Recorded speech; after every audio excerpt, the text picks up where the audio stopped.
Sometimes like all you want to do is run. Hear me out, hear me out. If all the things you never show, there are the things I want you to know. Secrets start in your heart to slow. But if you don't want to tell me now, I guess I'll never know. Losing almost all my energy. It's getting hard to talk to you, and I'm the only one who speaks. It's all the things you never show. There are the things I want to know. Secrets start in your heart to slow.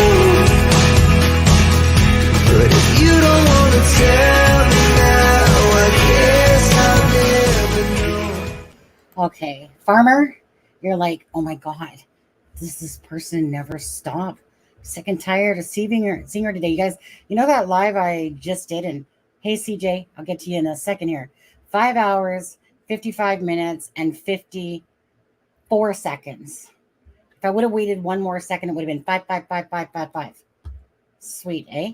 Anyways, yeah, I said to my husband, oh, by the way, in case someone does super chat, I actually got drinkies. I got Smirnoff Blue. So when that song plays, I'm not drunk. I still don't need you, but I want you. No, but anyways, I got Smirnoff Ice Blueberry. Num num num num num num num. What? No, I wasn't off for long. And CJ, if you want to come up here, bud, feel free. Just let me know, and I'll drop the link, and you can join me up here. Yeah, I know I'm back. I said to husband, are you tired? He's like, well, me and Ryan are just gaming right now. I'm not tired. I'm like, sweet. Can I do another live? And he's like, yeah, sure. Okay. I'll drop the link to you in Twitter. Okie dokie. Let me just get it. 1 second. Invite. Copy. And let me go over to Twitter. Tweet message. You can call it X all you want. I'm still calling it Twitter here. Let me just find you. There it is. Okay, so I'll drop the link there for you. We don't like it when trolls get hold of a link. So, okay, that should be good. Okay, yeah. So I went and I listened to the Nancy Grace podcast because I was playing it, but my problem was that I was playing it the other day, but I was trying to do something else at the same time. You know, wasn't overly happening too well. No, wait, right. How was the casino? Oh, $100. If you ever want to see something dive so fast like the stock market, you know, in some of those years, that's pretty much where that $100. But the fish and chips at the casino was great and awesome. Anyways, hi Teresa, welcome back. Again, so I listened to that, so I have to go over a few things with you guys for sure on some timelines and things that were said. Hi Boston, how are you? Hey Sharon Parker. So for anyone that was watching, we had over 2,000 and something people on Twitter watching, like pretty much about 2,600 people, 2,600 people, somewhere in there, you know. And then, you know, as the live went on, we had about 300 in here that I recall, you know, and then it was doodling off in the YouTube side of things. Doesn't matter where you're watching from. Thank you guys. I know it's late. Again, here it's 11:14. I'm Pacific time. Wait a second. CJ, you must be really tired. I think he was covering Riley pretty much today. And Okay, there he is. There we go. Let me just. There you go. Hey, buddy. Hey, what's up? How are you? The sky. What's down? The ground. Yep, I hear you. I hear you. I've been on that plenty. I'm pooped. You're right. I am tired. But I Yeah, saw and you pop on live, and I thought I'd come show you some love. well, yeah. I mean, just like I said, don't feel like you have to stay very long at all. You so let's start with you for a second here, and everyone, welcome CJ. And here, I'll go grab the link. Tell me what you were doing today on your live stream. Today I was going out there to meet with one of my contacts from out there, and what we were doing is because I was there for the vigil last night, and then after that was done, these people just came up and started talking to me, like, and that's what's been crazy is the whole time I was there, the last 4 days, there's been so many people that have came up and talked to me, and after, obviously after he was found, um, I would ask every single person that I came in contact with, do you think there's still something missing? And every single 100% of everybody said, yeah, I feel like something's still missing. I feel like we're not being told the truth. And so what I did today is I went back down there and I went down to explore next to the riverbank Hmm. because like when when you look at it at a photo, you get a certain perspective. When Yeah, you right. go there, you get a certain perspective. You only got the perspective from the top, and I wanted to get the whole perspective from the bottom so then you could combine it all and then try and come up with what you think makes sense and what you think don't. And so that's Absolutely. Now, uh, just quickly on that. So, for anyone tuning in right now, yes, we are covering Sebastian Rogers' case. I saw CJ said hi in chat. I know he was joined us a few days back, and again, very grateful for that. I know that you were talking, and that other lady was talking. I did go into the chat a couple times to again thank you very much Mhm. for joining us and for your coverage of this. Thank you. Now, you're welcome. And so, CJ, we're going to start off with CJ here, and he's going to talk about Riley's strain, and that's what I'm just asking him now. Now, you showed us what you thought was some footprints or boot marks or something like that down there from a perspective, but you wanted to go down there Hmm. again, So yeah, so go ahead. Yeah, that's what I did. I did this time. I had excuse me.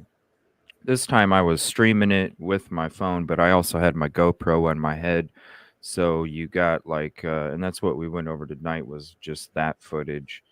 Yeah, And then that way you could, because you viewing it from the top, it leads you to believe certain things, but then when you go see it at the bottom, you're just like, wait a minute, this doesn't make sense. And so it was almost like any kind of scenario that we thought could have happened or we explored, whether it was your tempo at night, yeah, things like that. We were trying to like see what would make sense. And then that was the thing. Like every time we got to one scenario, there was one thing that didn't line up with that scenario. And so we would have to go right.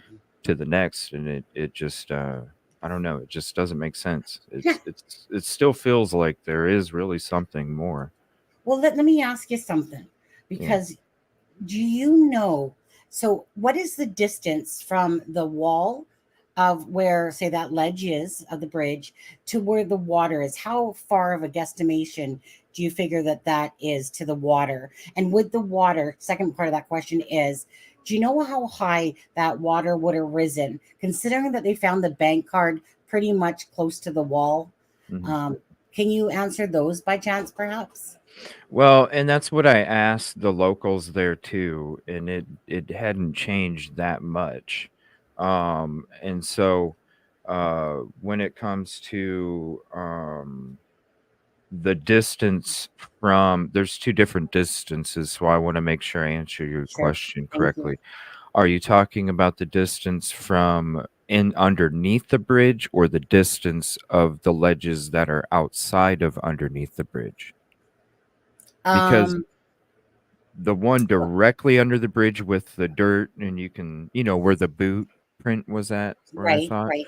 that is way farther back than the two other ledges. Because I also went through that green gate and I actually got straps and I kind of repelled myself to show, like that kind of area too. Oh, sweet. And so yeah, and so there's yeah, my people were like screaming at me not to do it, but I'm safe. I'm YOLO, home. right? Yeah. um but I'm home. I'm home, Yeah, if I die on the live. but from that middle underneath, it's a good Here, let me go to that actually. Let me it's just a take good this down. Go ahead, you keep talking and I'll just pull up a I'm Googler. I'm trying to think. Sorry, I've had like 15 hours of Oh, sleep and a lot of I driving know. in 4 days. um I know. it's got to be, I would say, mm, 50 feet. About 50 feet, eh? 40 to 50, I would say, from the ledge going all the way out there, because it slopes down. It kind of slopes down too. Uh, and then when you're talking about the edge from the sides, because they stick out, when you go outside of under the bridge, they stick Yeah. out. So where that green fence ends Yeah. is where that ledge, it goes right along with that green fence. That's where I got into, where I was rappelling off those trees. Okay. Yeah. Yeah. Yeah. And I snuck in there. And somebody actually said, and this makes me wonder too, because when I walked in there, somebody said, don't come in here. And you can hear it when I walk in there on the footage. And I was like, what? And I look back at my contact, Yeah. the LE contact. I look back at her and I was like, what? And she's like, you heard that? I'm like, yeah, I heard it. Huh? And all of a sudden we're like, hello, hello. Cause I didn't know if somebody's going to come creeping out at me. But at the same time, that's public property. So if somebody Right. wants to try and come at me, well, you get what you get. So it's like one of those things, like, okay, whatever. But I guess there was reports of like pit bulls attacking people or something, and they were chasing YouTubers out. Shocker. But they weren't chasing me out. I don't give a Right. fuck, you know. I think that there's Uh, someone in there that said, like, someone in the tent that they had a couple dogs, yeah, pit there bulls. is a couple dogs. Yeah, the thing was is I because these homeless people, they don't look homeless. I'm telling you, they got fades, they got nice haircut necklines and shit. I'm not playing. I'm not playing. I They come know. out with clothes. They come out with clothes like looking like, like brand new. There's Yeah. there's clothes down there that are Yeah. brand new that still have tags on them. Oh, In the the ones that were. all the garbage. No, it's just amongst the garbage. You'll see, I even found a femur bone when we Oh, were down, yeah, when we were down there searching before we got to the under the bridge. In the yeah. section off to the side, we found a femur bone that was this fucking big. Oh. Yeah, there's so much stuff down there. So much trash. And the trash includes new clothes. It doesn't make Well, sense. I was gonna But say they that all would look mean, the same. yeah, obviously stolen clothes typically, unless you're a business that throws away your clothes in the garbage. I don't Which, know. It but doesn't make sense. yeah, but anyways, yeah, yeah, yeah. So are you kind of thinking that there's no way, like, okay, so Mm, you thought about the scenario that obviously he would have maybe went down there because yeah. his bank card fell out, but still, like, he would have to basically like do a good walking jump to get into the water, or Yeah, because even and that's what I show, because I even go to the ledge. When I go down there and explore, I'm showing and there's two different viewpoints too. You got the GoPro and then the stream with the phone. yeah, And when yeah, I'm showing it, uh I look up and I show you, I point out these little like railroad things, yeah, steel things that are sticking out, so that you can refer it to when I go up above and show you, yeah, down below. And the thing is that even if you fall off of that, yeah, you're not falling far enough to float off. And right, so okay, when I was down there right over this edge off to the right, I was looking around, and as I was exploring, all of a sudden, literally 15 feet. So you see that telephone pole or whatever that is, light yeah, pole, right behind that white car.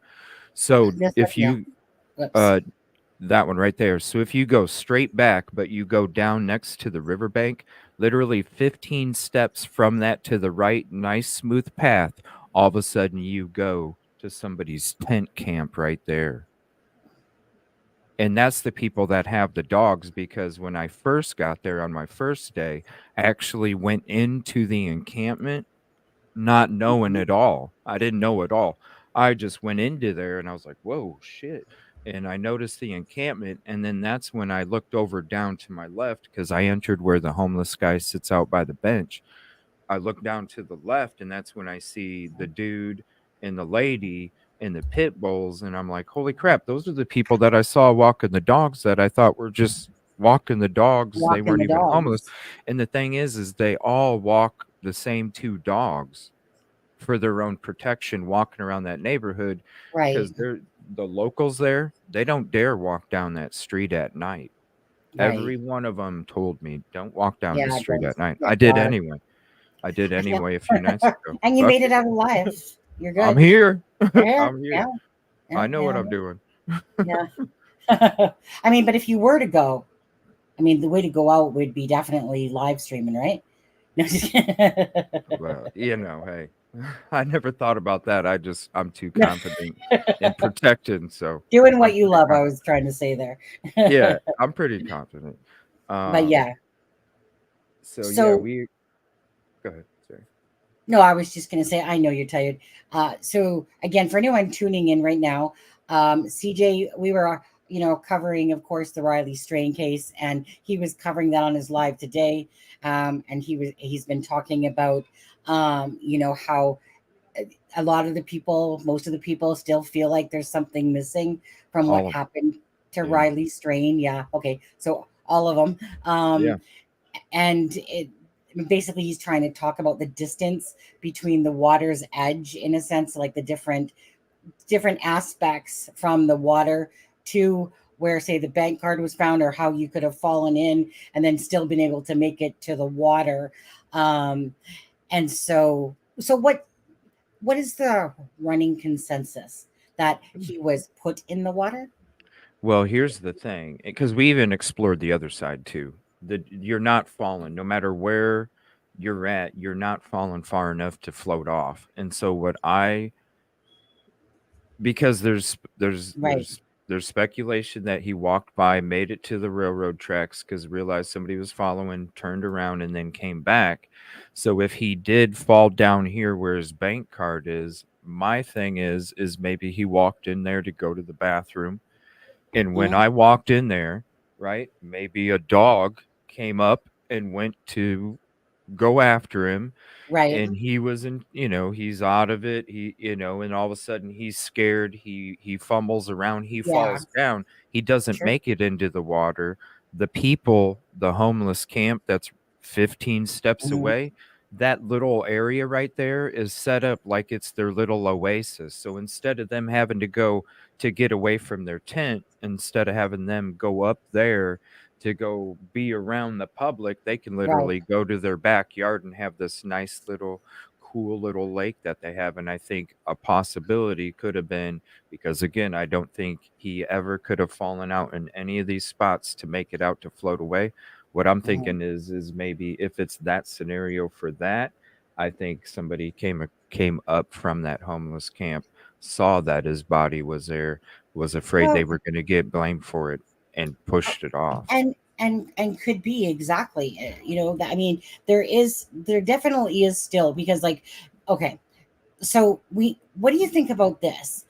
So the shirt was on him. So regardless of the fact that Sabrina said that she believes she saw a guy, regardless of the fact that Chris Salisbury went and talked to people to find out the truth of the shirt, what do you think about these people from the camps that are saying that they literally saw him and that some Ross guy had the T-shirt? Right here. Money. Because they not money, but they get I'm telling you right now, when after the first day I was there, not the first day, but the second day, the third Yeah. day, and the And I'm still fourth here, but day, I'm right here still. they were getting showered. I mean, when you the best way I can explain it is like this: you have a homeless dude sitting there on a bench, and he's got apple pies, and he's got all these different things, and he's even got granola bars, and the Yeah, dude has granola bars laying all over the ground. Do you think they're going to have granola bars laying all over the ground? No, they're going to put them somewhere and yeah, have them next to them. No, these people were getting showered with stuff. I gotcha. watched the like with the vigil, one Yeah. of them had like four people helping him out. It Oh, was crazy. Yeah, it's so crazy. And the crazy thing is that they're like, it's one thing in the day. I still wouldn't walk down here during the day, but they're at nighttime, no. And we were there for 2 nights, and it was crazy. The people that were down there helping, uh, taking on that risk, I suppose, with the danger. yeah. Um, hey, I want to ask you something because Yeah. this is a stupid little running debate here. It makes no difference. That text quickly, the one that said good, LOPS. You think that was a typo and it's supposed to be LOLs? Considering his family has an alert if he has a low battery or something like that was said. They said he didn't have a low battery. No, he didn't have a little better. Yeah. Right. Okay. So would you go with more that it was LOLs? Which, because you know how on a phone, like your little thumbsy, especially if you're drunky, LOL, it's right beside the P. So Yeah. I'm still gonna I'm gonna go I with the mean, LOLs. Good. yeah. And that Yeah, makes sense. because I mean, honestly, when I'm texting, I hit backspace more than I hit the letters that I'm trying to type because of the keyboard being so damn small. So Well, not yeah, only that, but it makes sense for someone to say, "How's your night going?" Good, LOLs. You know, yeah, type it like he's yeah, having a good time. yeah, you know. yeah, yeah. I So, and don't I think it use was a low LOL. on power thing. You know, someone actually made a comment to me one time and it made me kind of laugh. They're like, "Why do you always laugh at everything?" As if I was like insulting them by putting LOL. Well, because as I'm sitting here at the keyboard, I'm kind of going LOL, LOL, LOL. But it was like, so it's just normal for me to kind of LOL because I'm a very actually cheery person and I'm always like laughing and joking around and stuff like that. So it was funny that someone's like, "Why do you always LOL at everything?" Like as if I don't take things seriously. Get a Oh, life, you they know. probably they probably had a bad day or something. Right, I know, but so okay. So so again, most people are feeling that, like I said, something happened, like and like you said, like the scenario that you said could have easily, right? That could have been a scenario If it's that that location, yeah. right. There's locations all up and down that you can theorize, and we did, and none of Yeah. them make sense. None I of them. mean, they literally Push. have them placed, at the marker by the camera at the USB building or whatever that building was. So they could at least place them at 11:57 just after the first bridge, and then they could see him up until that yellow marker sign 14:3. Now, again, so besides, I watched that video once we had a time more of a better timestamp of 11:57, then you could kind of guesstimate about the next part of the video because people kept saying, "Can you go look at 59?" And I'm like, "What does 59 have to do with everything? If it's 11:50 and 11:52 and 11:53, it would make sense that the more like the people at 11:54 that if somebody's walking underneath the bridge would make sense." So once we had the time set of 11:57, then you could kind of guesstimate like what was going on at the 11:59 part, blah, blah, blah, blah, blah. Now, there wasn't a lot going on because I did go back to it. There was some people on their scooters that are, their, Oh, that's scooters. they do it for fun. Yeah, it's Yeah, crazy. They get drunk and they ride scooters all over the place. That whole area is lit up with scooters at yeah. night. Well, yeah. Yeah, I was like, oh, look at like like usually they're you see mopeds or motorcycles. something. Yeah, And like yellow and I mopeds. was wondering if those guys in that camera were actually looking down to see what the hell happened if he did fall right there. I Uh, was one, yeah. I mean, but apparently they you're didn't not have no making it to the witness. water. You're not Yeah. making it to the water still. I Uh, mean, so what the police put out was there was no signs of foul play. yeah. Um, How do they? and Yeah. right, If you're falling any of these spots, you're gonna like your bones are mhm, gonna be busted up. There how can correct, you say no foul play, if right. you So, You're breaking a bone for real, at least one of them on any of the falls. this is going to come back as accidental, right? Oh, I'm sure because Yeah. it's a tourist town. That's why the community's fed up. When I'm talking to the community and they're telling me, they're like, like Riley is a symbol to that community. That's why they're all starting to speak out. Mm, That's why every time I'm asking anybody after they found his body, my main question is, do you think there's something missing with that? Every right. single one of them are like, yeah, because they all explain the trafficking in the area. They explain the pickpocket breakdown of the system that they do with all the tourists. They have people sitting. That's why some of Right. these homeless people look like regular because they sit Right. there in these bars waiting for intoxicated people Yeah. to pickpocket and rob. It's Oh, crazy the absolutely. stuff I've been hearing from the community about Yeah. what goes on in that area, and I'm going back there not just 'cause, he's found, but I'm going back there to actually do more stuff, to get into more of the stuff that the community was talking to me about because there's a lot of messed up stuff going on and a lot of stuff needs fixed. Well, see, that's what I was going to ask you was, did you have any intent, considering that Sebastian Rogers case is 20 minutes from here? Do you have any intent of doing boots on the ground coverage Oh, there? yeah.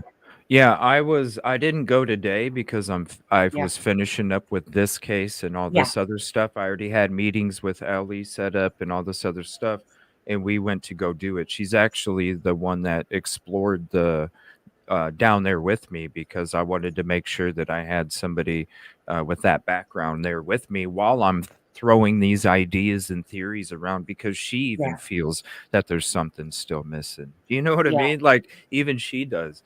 And so I do plan on going up there. I know they're doing a search tomorrow, but I gotta get tomorrow. I'm gonna be resting up, and Yeah. then my next road trip's in a week and a half, and so in between that period is when I'm going to be going to cover the Sebastian stuff too.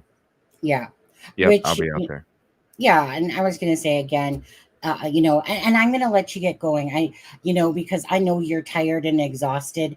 I'm going to be talking about the Sebastian Rogers Yeah, things that I was watching, but meaning at the end of the day, I don't want to keep you. I just wanted to see what you were up to today. yeah. I know you were covering the Riley case again. Appreciate it, and I'm glad our paths crossed last week there.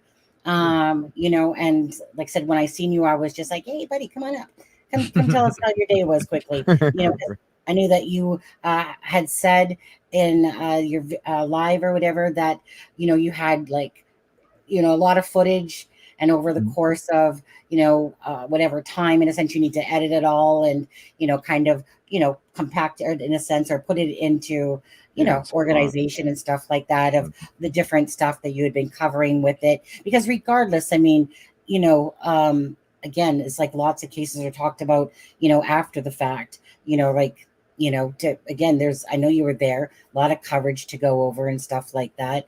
And appreciate again, Yeah. you joining us, plus your work. I love Oh. boots on the ground. You have no idea how much I love boots on the ground coverage. Oh, It's I'm gonna be going back down there after this autopsy and all this other stuff comes out. Oh, I'm going back down there to talk to the community some more to hear Yeah, again. What do you think now? yeah, I'm gonna find exactly. out. Yeah, for sure. Because Which it just I don't know. It don't make sense. It don't make sense.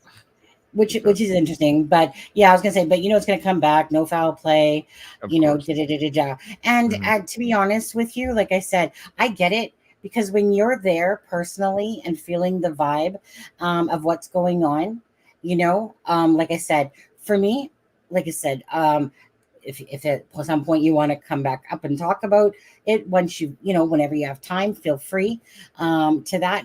Like I'm moving, I don't want to say I'm moving, that sounds so wrong. Moving on to the Sebastian Rogers now, because now that he's been found, right, then it's just a matter of the family, obviously we'll have to put him to rest, and they can have some closure now. And so now I'm going to be focusing on that, but not Yeah. forgetting, you know what Right. I'm saying? Oh, yeah. Whereas Yeah. Yeah. your coverage is different though, because like if I had footage like you did as well, you're going to want to put it out there, what the, have some video of what the people are saying, how they feel and stuff like that, because those are always very interesting to hear the perspective, boots on the ground, and talking to the people that are from that area, and then bringing it to us, so Hmm. that we can see exactly what they're saying as well. It's not going to bring back Riley, but It raises awareness for all the other ones too. raises It awareness really does. exactly, Yeah. regardless. But There's yeah. Yeah, there's more people, and each night that I was there, it was like a mixture. I have a playlist where it's just the live on location, and each one you see different spots, interviews with different people. I mean, every single time. And I want to say, when it comes to the Sebastian stuff, if at Hmm. any moment, because I can be live and do a guest spot, if you'd ever like me to do a guest spot for you sometime when I'm down there, let Yeah, me know. Let me of know, and course. I'll leave my own stream going, and I'll take a break, and I'll uh, go ahead and pop on and do a little guest spot for you or something if yeah, you'd that like that would while be you're covering. awesome. Yeah, just let Yeah. me. Yeah, that would be awesome. I'm going to be starting a new job on Wednesday, so I need to see how my schedule is going. But right now, it Yeah, looks like it's okay for the moment. But anyways, I mean, hey, that would be great. I love boots on the ground. I like yeah. live reporting. JLR. So when I woke up this morning, because I was tired too, and me and my husband had gone out last night to the casino, because it's Oh, been nice. like pre C word that we've even gone to the casino out there. But anyways, they had great fish and chips. $100 went like took a Yeah, steep decline right away. It was like yeah. if no game could pay me out that night, doesn't matter which one I was picking. They were just it's like really.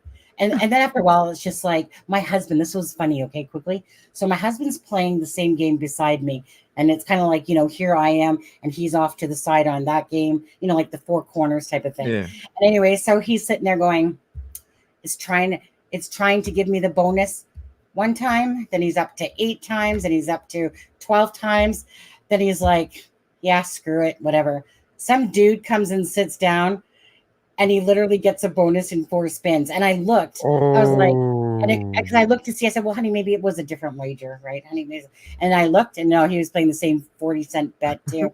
And then our husband's like, go figure, go figure. Anyways, Yeah, he was kind of playing with his money for a while, and anytime money was in my hands, it was like and if you could go that's why I deeper don't than go. That's why I don't go to the casino, seriously, and if I do, I just bring, like, $100, that's it's it, and 'cause that's what it was. It's yeah, really entertainment value. My husband was just yeah, wanting to get out of the house. We hadn't been pre C word there. And yeah. yeah, so but the fish and chips was great.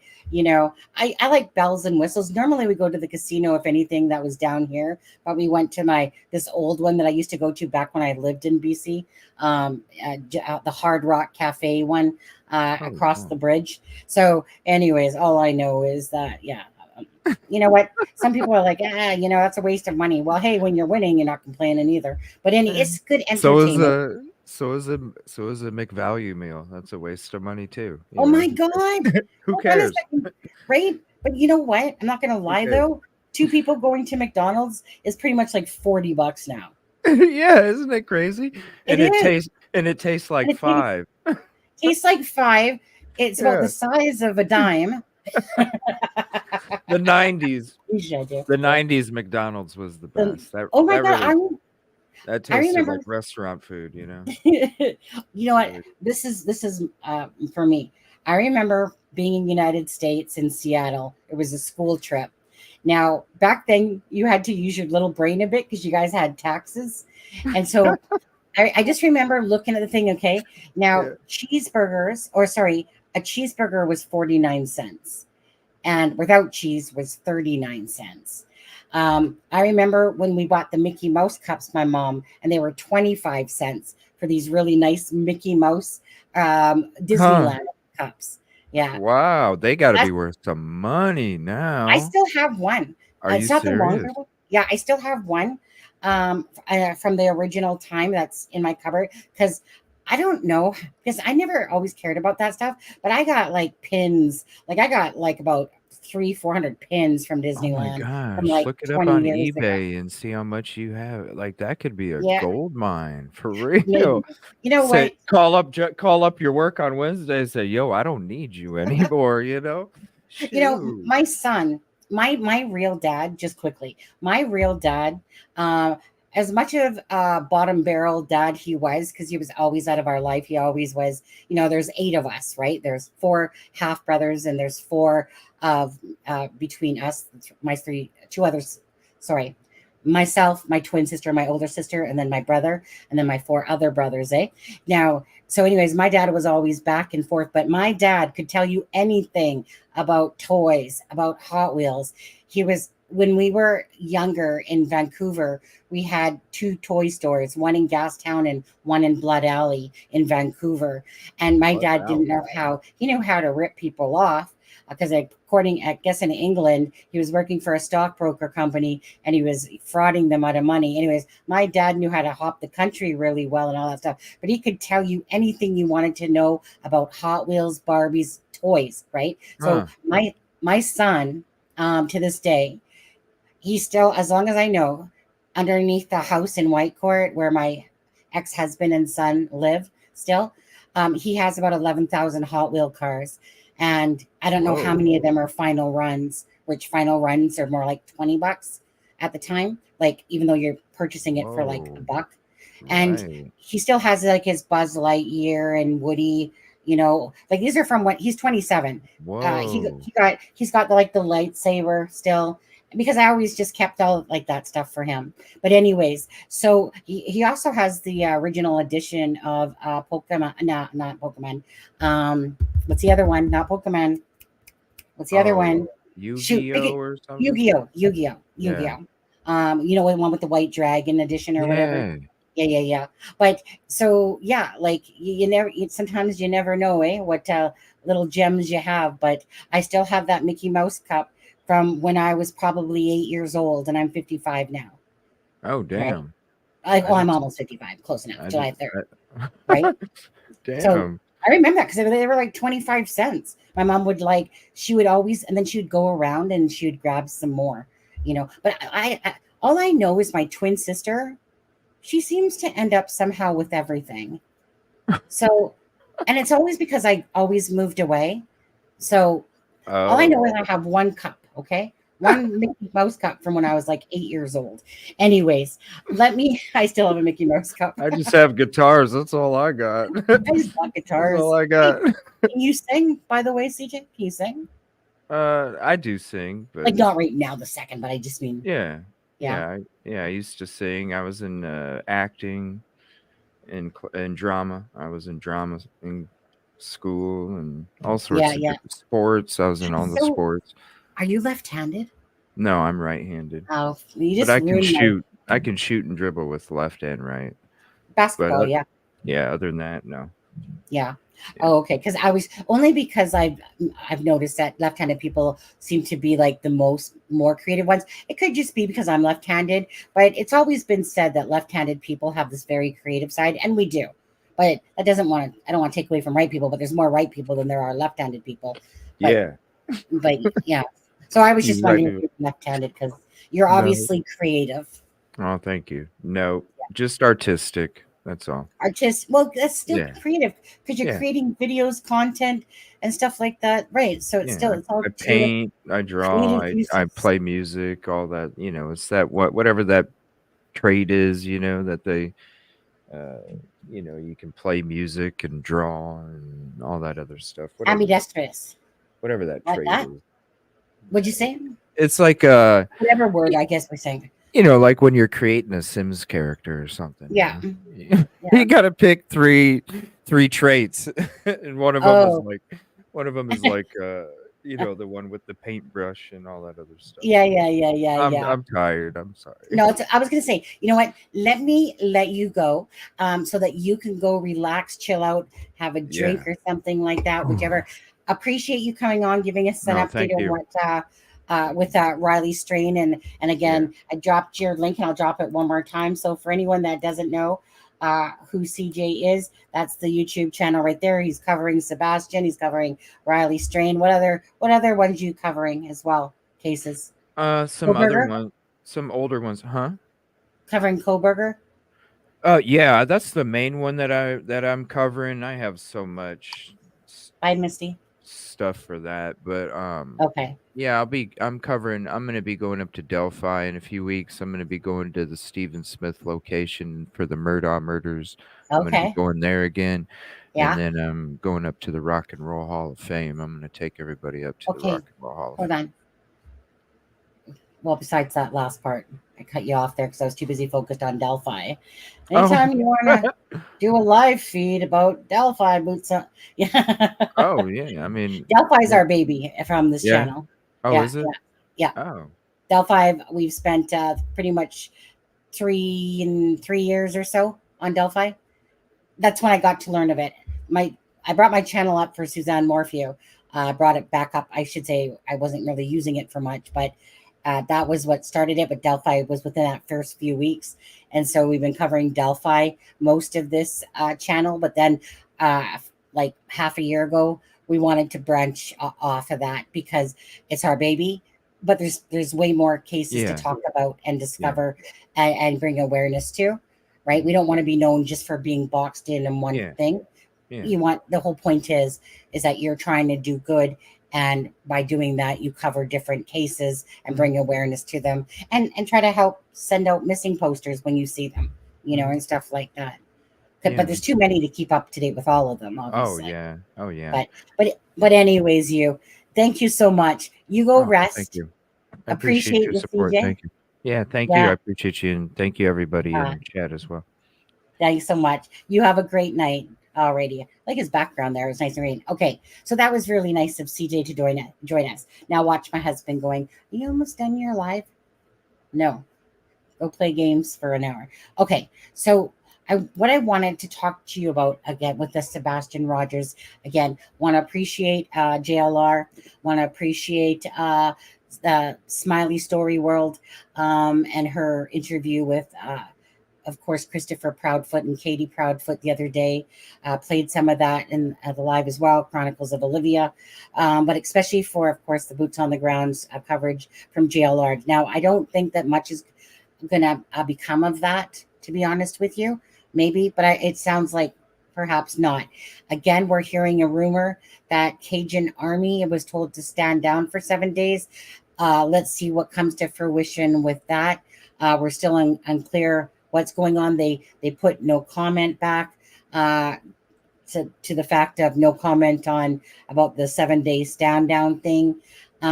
So we'll see. Bottom line is, again, we're just trying to bring awareness to Sebastian, and I wanted to go over some things so that you guys have maybe a clearer understanding of some of this timeline or some information.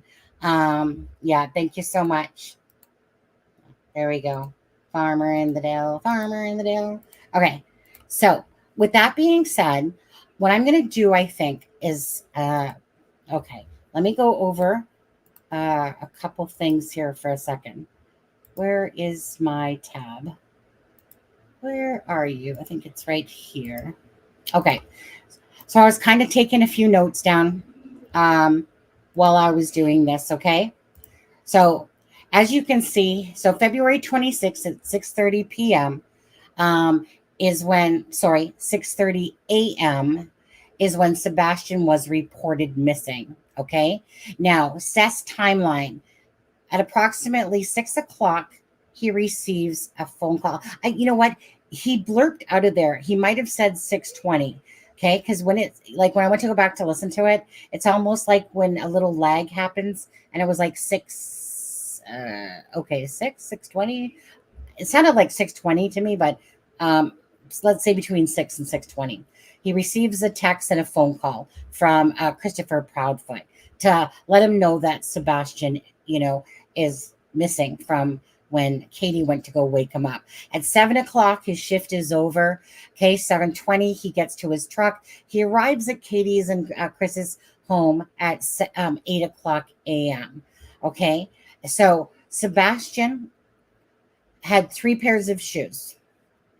He had his old shoes, tennis shoes, his new tennis shoes, and the pair of boots that were recently bought for him by Seth, because that question was asked on Nancy Grace.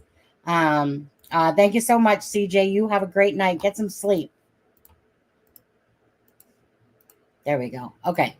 So um, it is also known that Katie said that the flashlight was missing. It's a keychain flashlight. Okay. So the flashlight that's being referred to is a keychain flashlight. Now, attached to his phone. Okay. So Seth Rogers says he's attached to his phone. Just giving you, hey man, what is your best guitar? um, According to Seth, Sebastian was attached to his phone. That he was it was always on his phone. Now remember, Seth has them every other weekend. And then of course when there's spring break and different holidays, he'll have them more so. Okay? So there's a difference a lot of times between a child living full time at one home and then on the weekends, because I feel like in Seth's home, there was some more leniency there than to the strict stepdad of what Chris is coming across like. So what was a little bit odd when we listened to it, what was a little bit odd was the fact that he said that the phone was on lockdown, right? Because when he was talking, meaning Seth Rogers, when Seth Rogers was talking about how Sebastian was attached to his phone that he would watch, like YouTube videos, like to watch his Minecraft stuff. Well, obviously that takes internet, that takes Wi-Fi, of some sort, right? In order to be able to view that. So I was confused because how could you say that, Seth? Because that's double talking, meaning maybe you weren't aware that you double talked, because I can't think of another scenario where someone can watch YouTube, but yet we're being told that he didn't have any internet by Seth in that same conversation. So when the person says, well, wait, well, social media, because this is when they're talking about was he talking to someone perhaps? And he's like, well, no, his phone was on lockdown. But you just said he was watching video games and Minecraft, so you have to have, internet, right? So I'm thinking he had internet more at his dad's house. Anyways, so he said nope, but his phone was on lockdown, texting only, pictures, FaceTime, and telephone. Those were the things. Other than that, everything was locked down on his phone. Well, the bottom line was, again, you have to whatever have a password or something.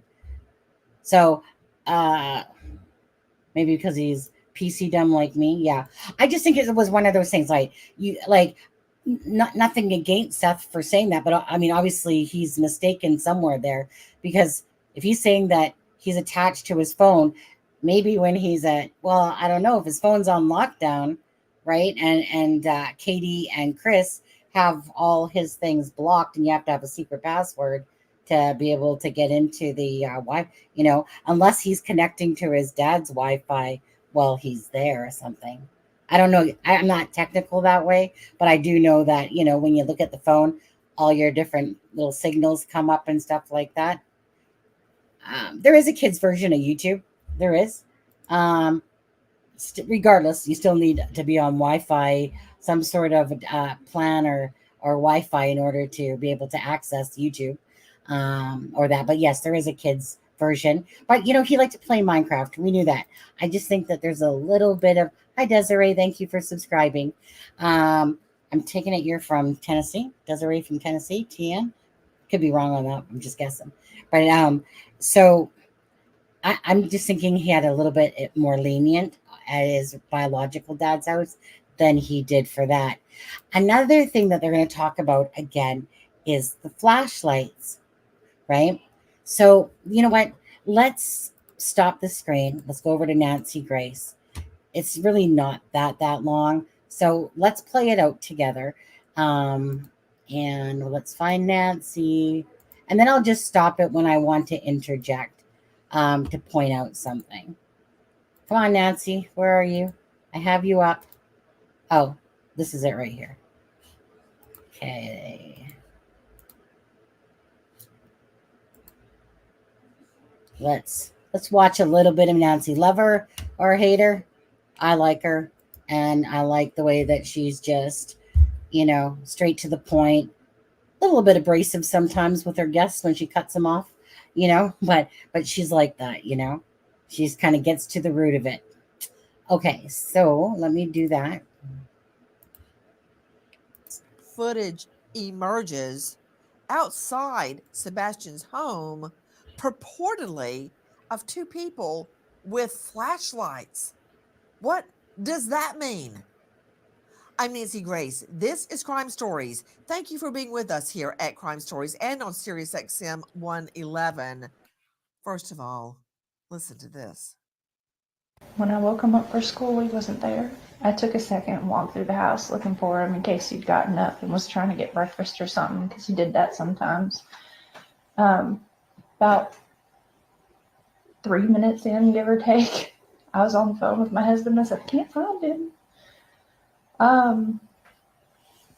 He said, what do you mean you can't find him? I said, he's not in the house.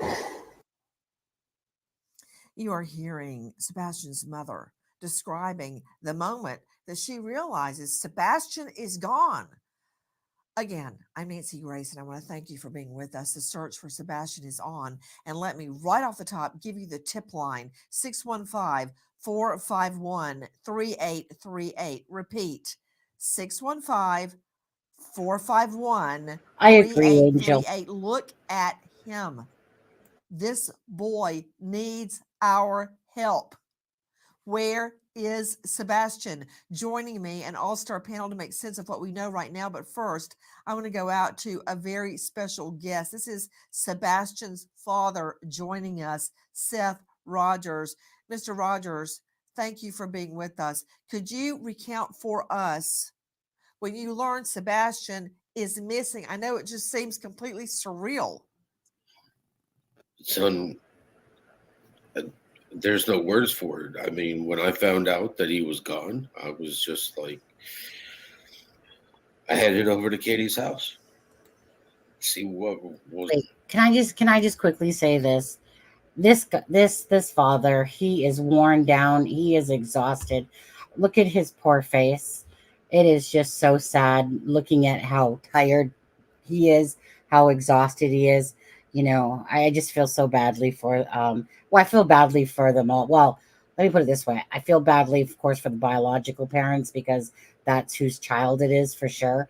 And as for the stepdad, obviously whatever people think about him, but regardless, it's the biological parents that this is their child, and they both genuinely seem very just distraught beyond belief. Was going on, and he's not here. I don't know where he's at. I've been looking for him every day. It's just Seth, what have you been doing to look for him every day? And I know that to be true. You are looking for him every day. Guys, please look at Sebastian. This young boy is autistic. He may not, in a scared and emotional and lost state, he may not even be able to tell someone who he is and where his home is. He is out there lost, and the Lord only knows where. Seth, what have you been doing to find Sebastian? been handing out flyers every day. I've been on some podcasts. I've done some face-to-face interviews on the news. I'm just anything I can. I've been to the south side of Nashville. I've been to Franklin. I've been to Bellevue. I've been through Henderson. I've been through Gallatin. I've been through Clarksville. I've been through Oak Grove, Kentucky. I mean, I'm handing out flyers, finding out. I mean, just, I want everybody to see my son and know that he's missing, and that if you see him, call 911. I need my son back. I'm just trying to get my mind around what you and Sebastian's mom are going through, because when I go in to wake up my twins, if they're not in the bed, which is rare, they're usually still asleep. If they're not in the bed, I immediately glance in the bathroom, and if they're not there, that's totally out of character. They're always right there in their bedroom in the morning when I wake them up. And that would be totally out of the normal if they weren't there. Tell me your understanding of what happened. Katie told me that when she woke up Monday morning, that he wasn't in his room and she can't find him. And I heard that once I got there. When I got off of work, I had a text message from the stepfather, Chris, and a missed phone call. And I called him, It's your and he punctuation, told me Charles. that Sebastian was missing and he didn't know what had happened. So I headed Okay, let to me their ask house. you a couple of quick questions, Seth. Number one, is there any type of a burglar alarm in the home? I don't know. I don't live there. Okay. Okay, that is not helping me. Let me see if I can find that out. I'm going to go to Aaron Cantrell on that from News Channel 5. So we don't know if there's a burglar alarm. Was a window open in Sebastian's home, in his room? Not that I'm aware of. Well, Nancy, we Okay. don't know. We do know that they did search the perimeter of the house, and I know one day when I was out there, when they were searching, they had a dive team out there. They were searching the grounds, but the area is very it's some parts of it is very rural, and they're doing a lot of construction around the area. So there's a lot of construction, lots of subdivisions being built in that area. And like you mentioned earlier, the flashlights in the backyard, that was a very common area where people could potentially be walking, but it is odd at that early in the morning that there were two flashlights, in considering that's what detectives are saying, that they believe that Sebastian left the home barefoot with the flashlight. So that Let's quickly talk about this because this is one of the things that I want to talk about. And correct, Desiree, you're correct. I've seen that as well. That he would play on his account, but the only people that Seth let on his account was his actual friends in real life. Now, we also heard Seth say that, like there was a girl that Sebastian was talking to. He's like, well, did you get her phone number? And he's like, no. And then they turn around so he could drive back and give the girl the phone number. Okay, so I think there was more leniency, definitely, from Seth's end than there was in the home of Katie and Chris Proudfoot. So let's talk about this flashlight thing for a moment, okay? So that we can kind of get on the same page here of what is being said. So this video comes out by Nick Perez from Channel 5, exclusive footage at 3:10 in the morning. And it's on a corner home on Stratford, okay? There's a camera there that's facing towards that gazebo-y thing, that common ground area, okay, which we can look at later. But anyways, so basically that was put out, big commotion on the internet about the flashlights, right? Makes sense. He's missing a flashlight. Apparently it's a keychain flashlight, okay? So now the TBI puts out a letter, okay? Statement, I should say. That's what I'm looking for. A statement. And it says basically like, we've received a lot of videos. Thanks everybody for all the videos and that we have received.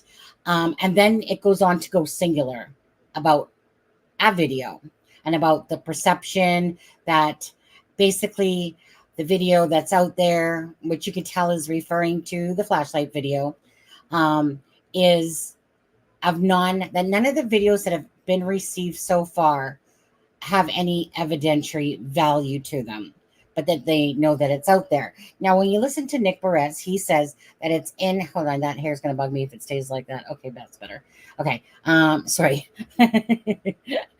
But so Nick Perez says, like, he knows that the police have it, to someone like that. Now, Chris Proudfoot says, and I think this is it on Smiley's World or Olivia's? Can't remember. It's either Chronicles of Olivia or Smiley World. Okay. He says that they've seen that video, that the police showed them that video, and that it's not flashlights. And something about it, I think it being at a different time, but that, yes, that they were shown that video. Okay, so that would corroborate why TBI said it's or it has no evidentiary value. Okay. Now, Nancy Grace's thing is only 3 days ago. That video came out at least, whatever it was, 6 or 7 days ago now. Now, when Nick Perez put that out. So they're still talking about it as if it has some value. But in a sense, there's that piece of me that's not willing to discard it yet because, yes, they're saying it has no evidentiary value. And you can clearly see that they're talking about videos, but then they're singling out. They don't necessarily say the flashlight. They said that they know of the video that's basically making it around and that it has no evidentiary value. Christopher Proudfoot saying, yes, we saw that video. It's indeed not flashlights, and the timing is not that. Now, so here you have Nick Perez, who's probably got that camera footage from the actual owner of that home, who, is saying, here, these are what look like flashlights, here's some movement. And then, of course, that would go with the flashlight. So in my head right now, I am confused myself. But it was a keychain. Yes, Angel. He looked right. It was a keychain flashlight that's missing from Sebastian's, according to the mom. Now, so I'm kind of confused because here's these people on Nancy's thing talking as if this flashlight video is a flashlight video, and none of them saying, no, it is it is a keychain. Angel, you're wrong. You're 100% wrong on this one. You know why? Because I just listened to Seth say that out of his mouth on Nancy Grace, that it was a keychain flashlight. Okay, he says it. So you're going to listen to that, Angel, and then you're going to say, oh, Sonny, you're right again. So now it's a keychain. Well, that's what Seth said, that it's a keychain flashlight. Yeah. So that's what was missing. But that, like I said, that will come up in this thing. Because even me, I'm thinking like regular flashlight, right? I'm not thinking, but I feel like I heard about a keychain flashlight and I probably just out one ear type of thing. But not that put out that much light. Right. Right. It like keychain flashlight, they're not going to put out. Well, it depends, man. Nowadays, you can get these little flashlights that have freaking awesome, amazing distance and power to them. But I'm going to think it's just a cheap old, little metallic-y flashlight on a keychain. But anyways, bottom line is that, so I'm confused. I'm kind of, but kind of not. Because if the police say that it has no evidentiary value, and Christopher Proudfoot is saying, look, we saw that video and it's not flashlights. But Nancy Grace and these people that are on it are still projecting the whole flashlight. So I'm going to leave that up to you to determine, are you going to believe TBI and Chris Proudfoot, or are you going to believe the guests on Nancy Grace? That's totally up to you. But I wanted to bring that to your attention just to show you a little bit of inconsistency going on. But I mean, typically you would believe TBI. And if what Chris Proudfoot is saying that they've seen it, and hence why they deemed it as no evidentiary value, then there's something to be said about that. Yeah, when I saw it originally, they said flashlight. Then the dad corrected to keychain. Yeah. Okie dokie. So I'm just going to continue playing again, guys, from this. I got to find the right one, actually. Play. That is very odd, but as you can see in these pictures here, it's a very rural area. They've called in teams from across Tennessee. I mean, they've gone as far east, as far west, bringing in different units to come search the property. They've trained ponds. They're looking everywhere, and they've searched about a 10-mile radius in thousands of miles, just going back and forth, until unfortunately they had to scale back that search. So, Seth, what time did you get to the home that day? I got the message at about 7:20. I was there at about 8 o'clock. So immediately. When you got to the home, tell me about the state of the home. The home was clean. I mean, it looked like it normally did when I walked in. So were there any signs of forced entry at the front or back door or on Sebastian's window that you could observe? No. There was none. Was anything stolen from the home? Not that I was informed of. Okay. Do you know if there are burglar lights, motion sensor lights that would turn on if someone moved on the perimeter of the home? No, ma'am. Okay. I'm trying to understand his daily routine. Did Sebastian get up every morning and go to school? Yes, ma'am. What school? Beach High School. How far away? Let me turn I this think up a it's little like faster to like 6 1.25. miles. 6 miles? Did you say 6 miles? Point 6. 0.6 miles, very close to home. Did he walk or take a bus or ride a bike? He rode the bus. He rode the bus. Is he mainstreamed? He is autistic. Is he mainstreamed with other students? He's in their Why We What? Try program. What is that? It's for the special needs children, where they are doing the same tasks that the mainstream does, but they get a little bit extra time. You know, if they have like 30 questions, and then in the Why We Try program they get like 20, and they get extra time to answer them. So they're still learning the same stuff. Okay, I'm trying to understand. That morning, your wife calls you, your ex calls you about 7:20 a.m. Would that have been No, on a school day? no, it was her husband that called me. Okay, was that at 7:20 a.m.? No, 7:20 a.m. is when I got to my vehicle, because I got off Actually, of you're work at wrong, 7. Logan. My shift ended at 7. By the time I found out to make sure that I didn't have to stay over or anything, then I got to my truck about 7:20, and they had texted me and tried to call me on my cell phone at around 6:20. And you found out about it at 7:20. Is that correct? Yes, ma'am. Okay, Mr. Rogers, did he go missing on a school day?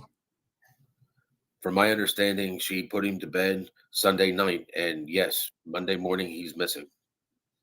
Okay, so he's in his room Sunday night, Monday morning, he's gone out of his home. Could you tell me the level of the severity of his autism? He's very intelligent. He's very smart. He just lacks social skills in reading of people's body language. Um, he likes things to be in a routine. He likes to control his environment. I'm looking at Sebastian right now, and it is breaking my heart thinking of this I young know. boy, this autistic boy, Isn't it breaking possibly your guys' in the heart when you wild, keep seeing his possibly picture? with strangers he doesn't know. He What looks would so his happy reaction be in a to way, that, Seth Rogers? always smiling. I don't know, because I've never seen him have to deal with this. Most of the time, if he's with me, he gets his information from me about interacting with people. If I sit there and I'm meeting new people, I talk to him. It's like, son, you can introduce yourself if you would like. If he does, he does. If he doesn't want to, I don't make him. Seth, when was the last time you can verify that he was alive and well? When I talk to him on Thursday, How often do you see him? I get to see him every other weekend. If he's on like a spring break or a fall break, or he's had an extended time away from school for like school days. When we had the weather was bad out here and they canceled school, he was with me. Summer breaks, Yes. I get him whenever he's not in And school, except Seth, for the weekends. whenever you have the opportunity to be with Sebastian, isn't it true that you exercise that opportunity? You are with him every chance possible under the law. Yes, ma'am.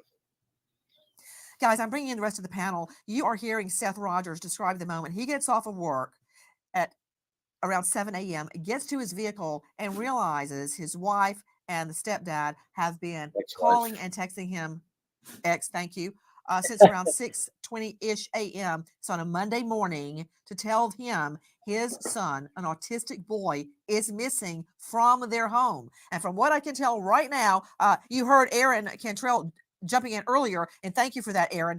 Please don't hold back, Aaron. We're not having high tea at Windsor Castle. Aaron is joining us from News Channel 5 in Nashville. Aaron, thank you for being with us. I don't hear anything so far about a forced entry, about a window being open, about anything being taken from the home. I understand that the mother put him to bed at regular bedtime for school the next morning, and that around 6 to 6:20 a.m. Monday morning, she says she goes into his bedroom to wake him, and he is gone. Aaron or Seth or anyone else on the panel, do we know that anything else was missing, such as his backpack, a cell phone, something he liked? Do we know anything about anything missing from the home? Anybody? His mother said that he's missing a keychain flashlight. That's it. His keychain flashlight. Interesting, Seth Rogers. When I come in, I put my driver's license and credit cards, which are in a rubber band. That's my pocketbook. All of that and my key in a certain spot in the kitchen. Rarely do I put it anywhere else. This is what I'm asking, Seth. You told me that your son, autistic boy, Sebastian, likes things in a certain way in a routine, like many of us. Would he have had that flashlight? And I believe you said keys, flashlight and keys attached to each other? It's a keychain flashlight. It's a flashlight that would go on your keys. I bet he always put them in a certain place, didn't he? In my house, all of his stuff is in his upper drawer. When the police showed up at my house to look, upper drawer, house key, wallet, everything's in his upper drawer. Aaron Cantrell, News Channel 5, Yes. Nashville. Hold on just one moment. Joining me right now is an expert, a board certified behavior analyst, an autism expert, chief clinical officer with Little Stars Therapy Services. Courtney Lasky, thank you so much for being with us. Isn't it true that autistic children, like many of us, like things to be in a certain order for many, many varied reasons? If this was missing from Sebastian's home, I would venture to hypothesize he took it with him. Correct. Yes. And, without knowing Sebastian personally, I can't make any assumptions about his behavior, but knowing that this was not a typical history for him to wander, to leave the house in the middle of the night, it is interesting that he did leave with that keychain flashlight. Another thing, which is quite the dichotomy, Courtney Lasky, and I'm going to throw this to you as well, Seth Rogers. If he was in such routine, as I believe he was, due to his circumstances being autistic, why would he have left without his shoes? That is not his routine. This is not a child that leaves the home without his shoes. First of all, Seth, how do I know he didn't have his shoes? 3 pairs of shoes were at the front door. His old tennis shoes, his new tennis shoes that his mama had just bought him, and the boots that I had just bought him. His mama had told me another set of shoes. His feet were growing. The last time I had him for the last weekend I had him, his mama told me that his shoes weren't fitting anymore. And she asked me to get him shoes. And we wanted a pair of boots. So we went to Boot Barn and got him a pair of boots. Is it possible he wore a different pair of shoes? I don't think so, because if he's not fitting into them, she gets rid of them. Okay, let me tell you something, Seth. My son and daughter have one of those shoe racks over the back of their closet door. And I see those closet doors 10 times a day. I would see if shoes were missing. I would know that. There's no shoes in his room. Okay, there's my answer. He left without his shoes on. Shoes get taken off at the front door, same as my house. Same here. I always have people take their shoes off at the door. Just habit. So there were no shoes in his room.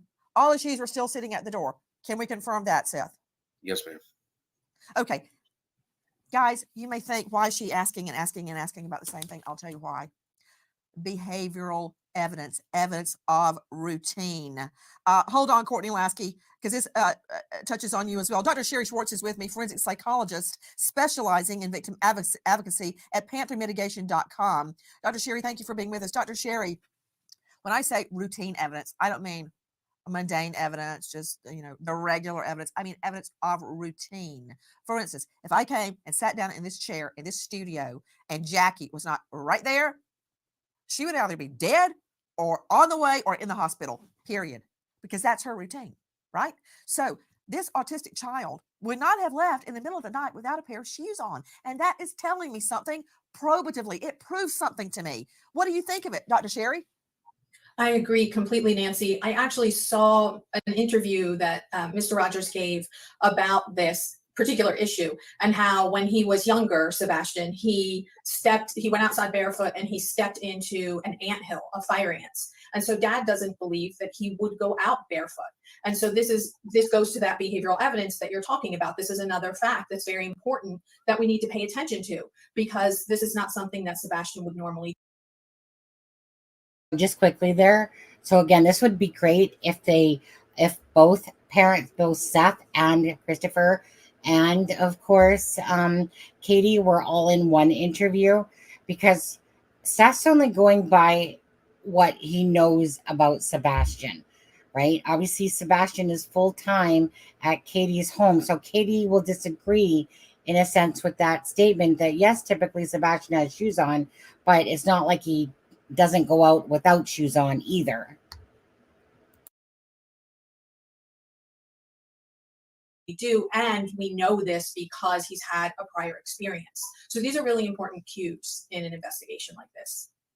Dr. Sherry Schwartz, a lot of people may think that means nothing, that I can't find his shoes, but it means a lot to me. And I guarantee you, it would mean a lot to any mother or father hearing this evidence. Seth, what does it mean to you? Was he prone to go outside and wander around at all, period?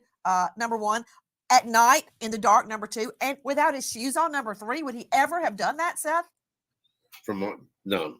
I mean, the only time he goes outside at night at my house is to put the trash in the trash can, which is right outside my front door. That's it. You know, I'm very curious about this. And one more thing, while it's on my mind, does he have social media, Seth? No, he does not. Okay, good. I can rule that out, or at least we don't think he does. Does he have a cell phone? He does have a cell phone. So listen to what he Where's his says cell here phone? now. At his mom and dad, at his mom and stepfather's. So he didn't take his cell phone. Seth, is he like every other boy in America glued to his cell phone? Does When he love he his has cell access phone? to it, he What loves. do you mean by that? When does he have access? When he has access to like YouTube and stuff like that, he is glued to his phone because he likes to watch videos about Minecraft and he likes to watch videos of people playing Minecraft. Okay, you do know that is social media because people can talk to each other on Minecraft. Did you know No, that? I didn't know that. I No, found what I'm out. talking about is the videos. He watches videos of people playing it on YouTube. Does he play it? I think he has it for his Switch at his mom's Well, house, people do but he comment does on not. Yeah. videos. And he's glued to that all Okay. the time. We need a forensic search of that phone pronto, Seth, because I find it very curious if he went voluntarily that he didn't take the phone with him. Okay, because it'd be a cold day in HELL that either one of my 16-year-olds would go anywhere without their phone. And it's not just them. I mean, everybody takes their phone with them everywhere they go. It's like their magic wand. You can't be without it. So I find it interesting. Did the mom have the phone put away? Could he have taken it with him? Most of the time, I've seen the phone plugged in on the counter on the little bar in their kitchen. Okay, I'm going to Courtney Lasky joining us, expert in children and teens with autism. Courtney, you've been listening. Weigh in. Yes, I absolutely agree with you, Exactly, Nancy. Ken. This is a very unusual pattern of behavior that we're looking at. If this child has access to a cell phone, like you said, Minecraft is social media, YouTube is social media, anywhere that he would have access and the ability to talk with others. My concern would be related to his autism diagnosis and that deficit in communication and understanding of social skills.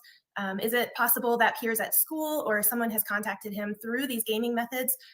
Bullying, peer pressure, was he persuaded to leave perhaps from his mom's house in the middle of the night?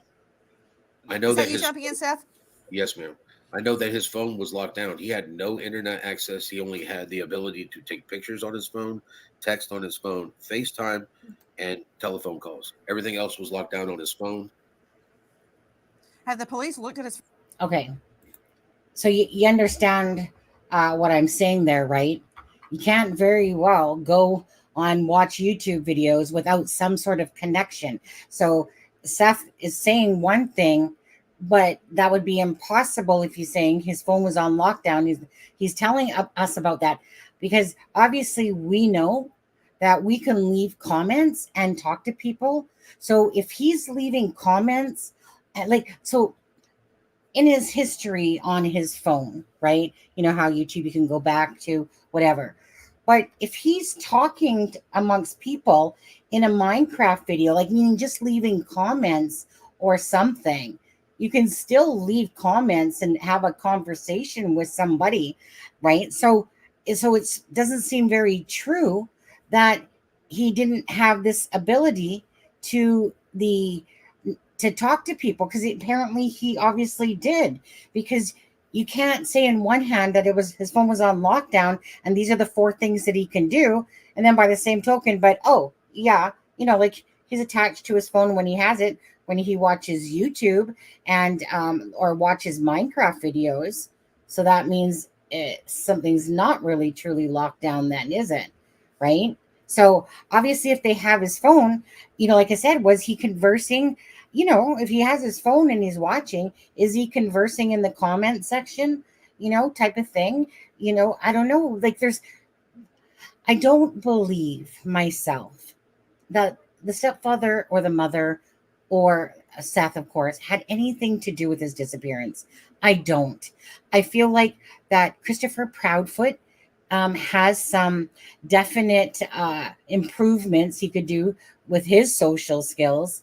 I believe the genuineness of Katie Proudfoot. I believe the genuineness of Seth Rogers.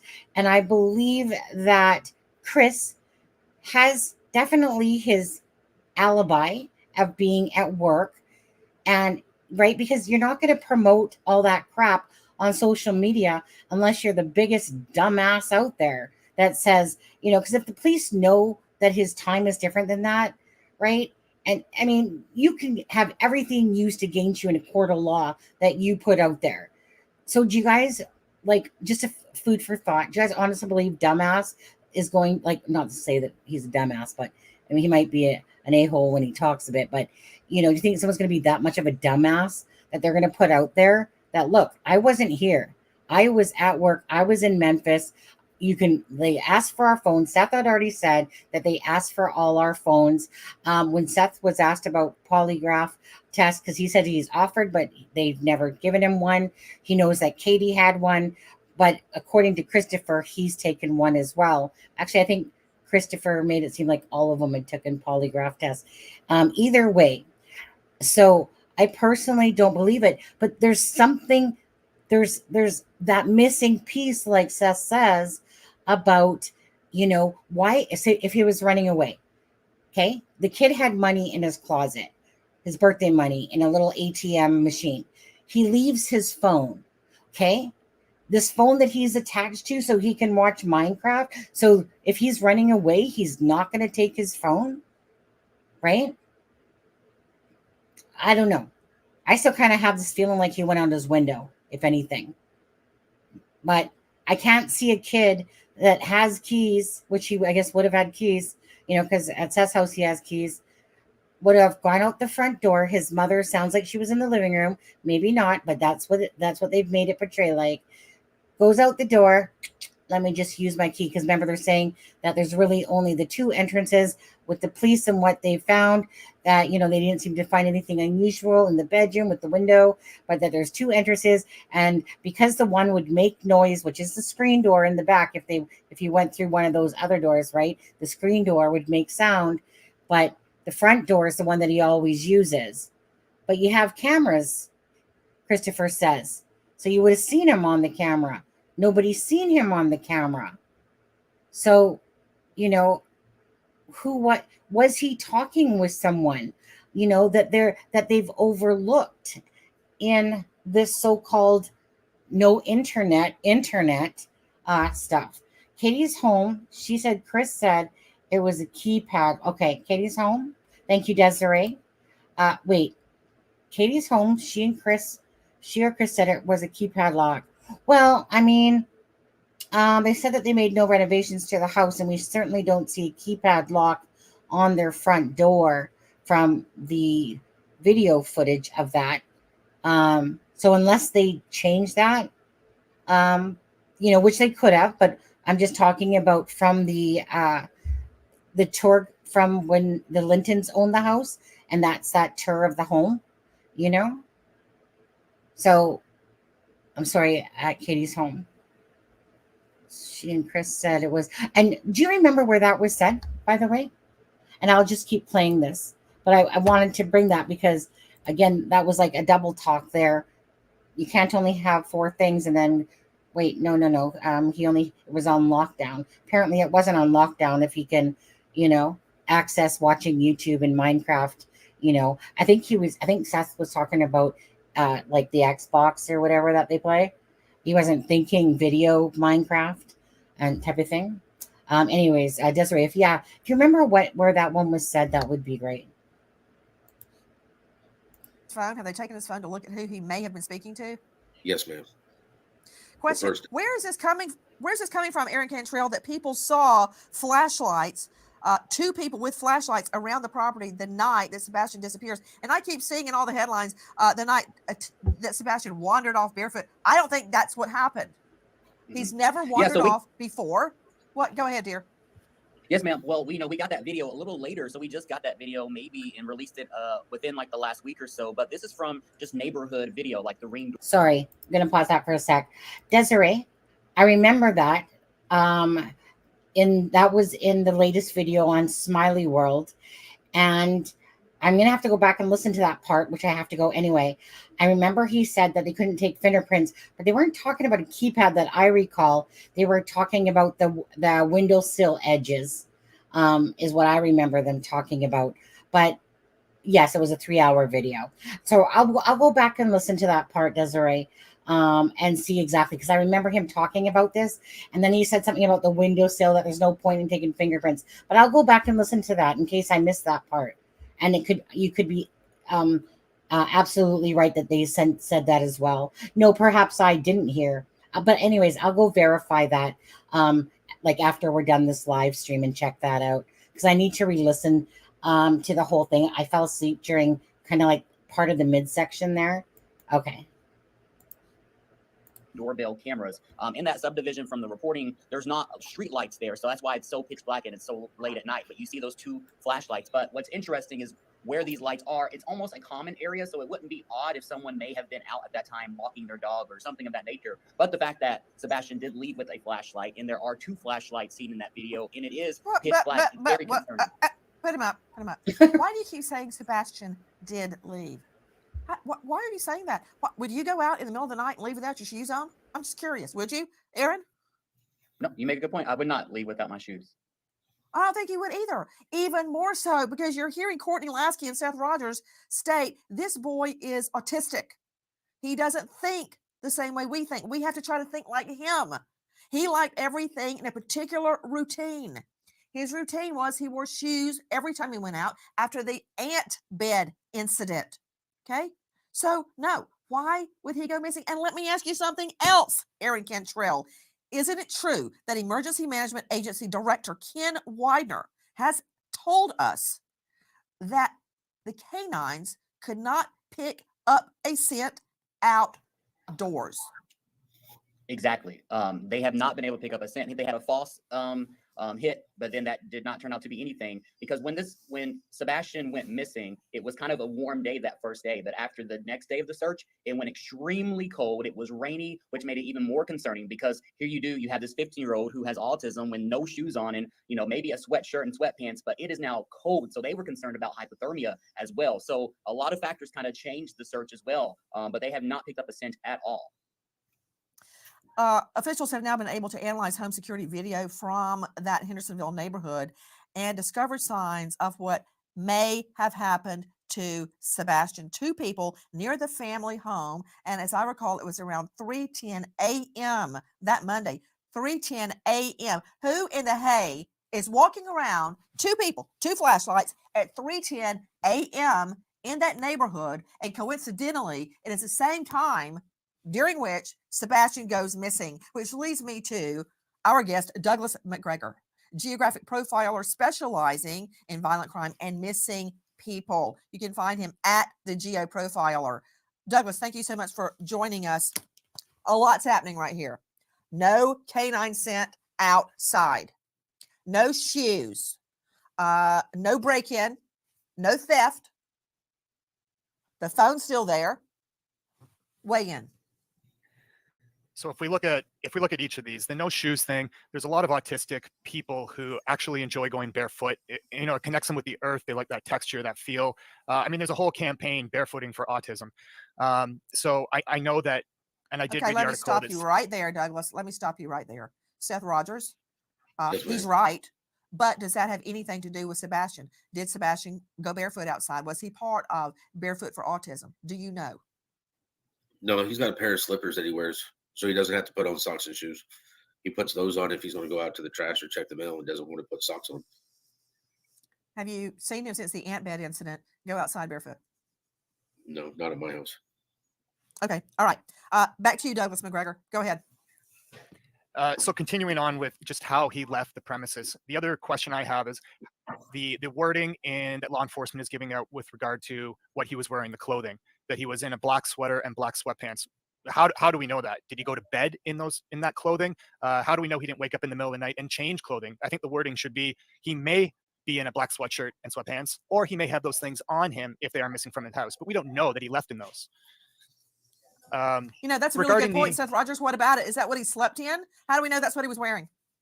His mom said that he was wearing black leisure pants and a black T-shirt when he went to bed. Guys, I want you to hear what Eric Craddock, Chief Deputy of Sumner County Sheriff's, has to say. Really wanted to come to the community and ask for your help. We need you to search your properties every day, morning and night. If there's a shed or a crawl space or up under your mobile home or a tarp that's in your yard, check it every morning and check it every night. Look for any details that something has been disturbed. If there's a shirt that was there today that wasn't there yesterday, notify us. You can really help us by searching your own property twice a day. Like I said, we're operating under the assumption that Sebastian walked off, and we really need your help to ensure that he is brought home safely. Did he? Did he walk off? If so, why are canines not picking up his scent? I can tell you this, Seth Rogers, and to you, Douglas McGregor, the best witness I ever put on the stand, and all the years I tried cases, and I don't mean shopliftings, I mean felony homicides, violent crimes, was a dog. If the dog tells me the dog cannot pick up a scent, I believe the dog. So I'm having a hard time accepting what I'm hearing, that this young autistic boy just wandered out in the middle of the night without shoes on. Okay, back to you, Douglas McGregor. Tell me more of your analysis. So looking at what the canines were able to pick up, those canines should be picking up multiple scents. And it's all based on Sebastian's routine activities. You know, does he go to a friend's house during the week? Does he go to the corner store? Does he occasionally walk to school, even taking the bus? Those canines should be picking up all those scents from that 7 days past, because canines regularly train from scenarios where someone's gone missing from 1 hour up to 7 days, and bloodhounds can pick up even longer than 7 days. So those canines should be picking up scents. They should be tracking those scents and then ruling them out as an activity from the past that isn't associated with him going missing on that Sunday evening. Guys, we were just showing you an aerial sketch of a landfill search.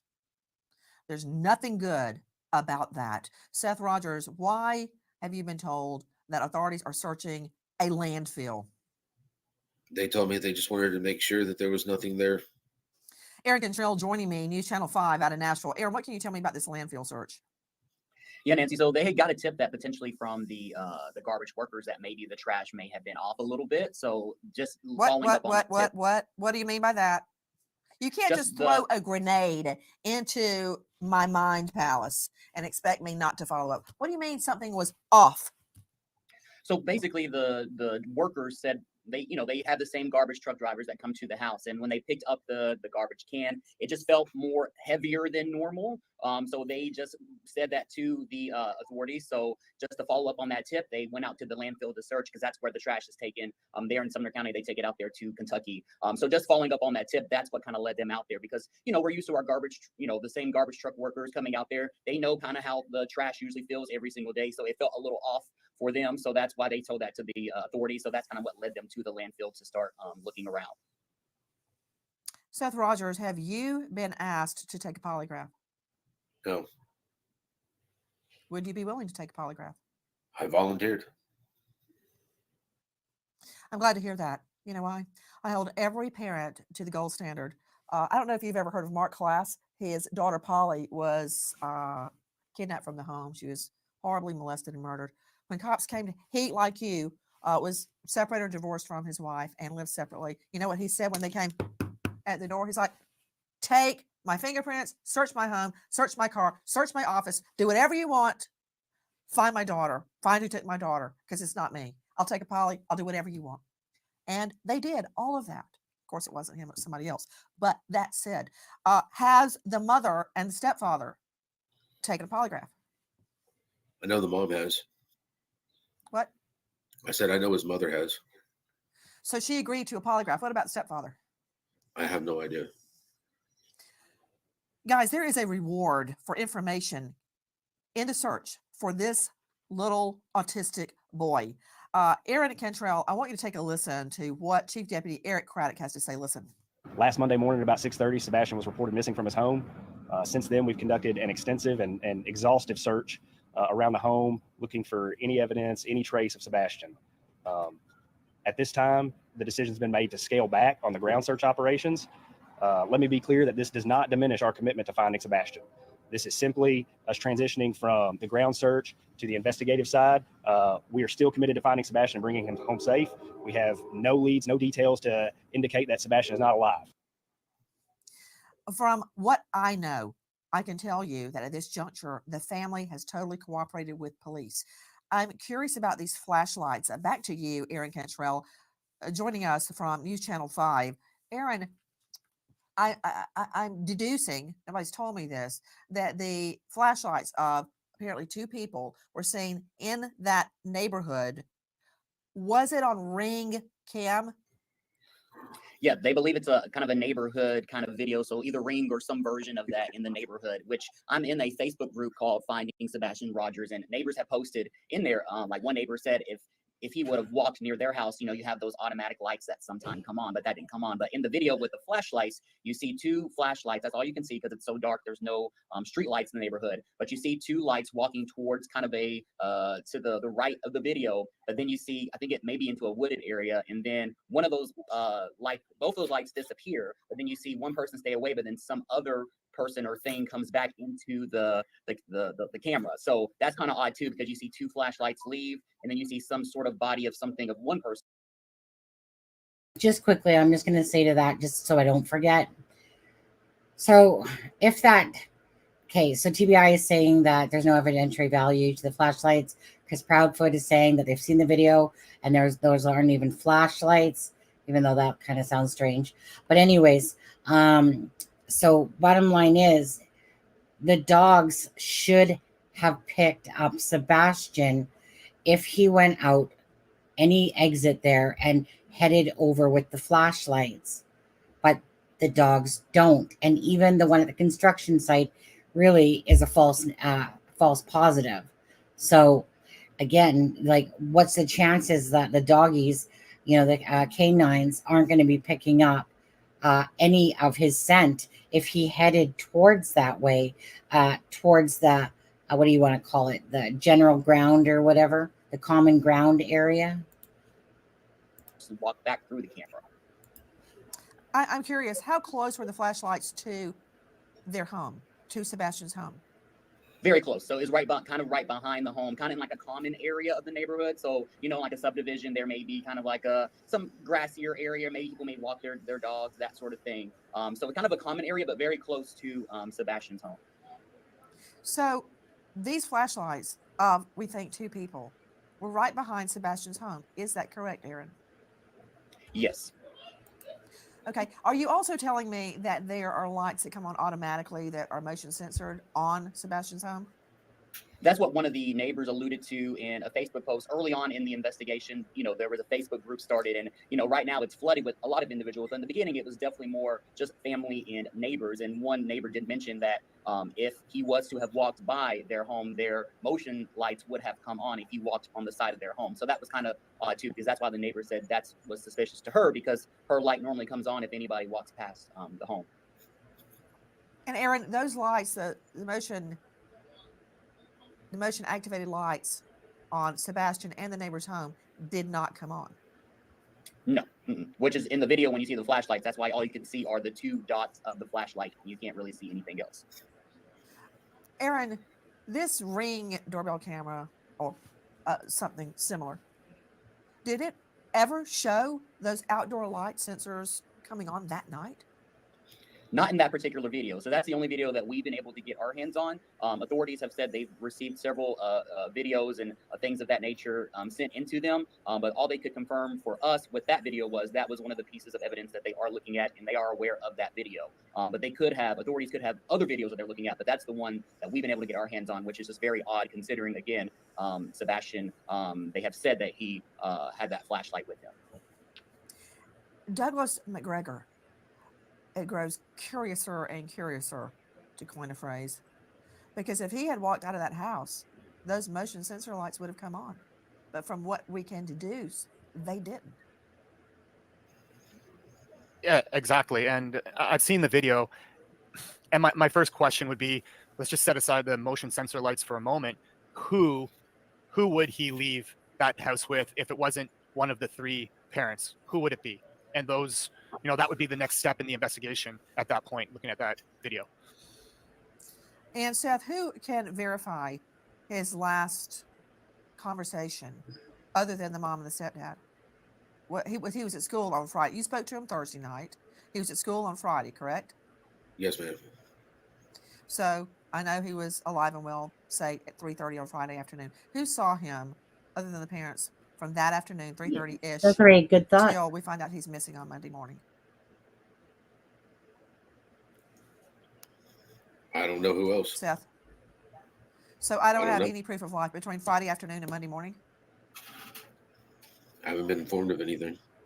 My only proof of life would be Katie, his mom. Okay, who is cooperating with police? Guys, I want to give you the tip line again. 615-451-3838. Repeat. 615-451-3838. We'll talk about that in a sec, Desiree. Listen to Sebastian's mom, Katie. That we love you so much and we want you to come home and you're not in trouble. I guarantee you he is loved. And trust me, the open arms are waiting for him to come home. From every parent to every family members to probably everyone in the community. But there's no malice. That we just want our boy home. Bad.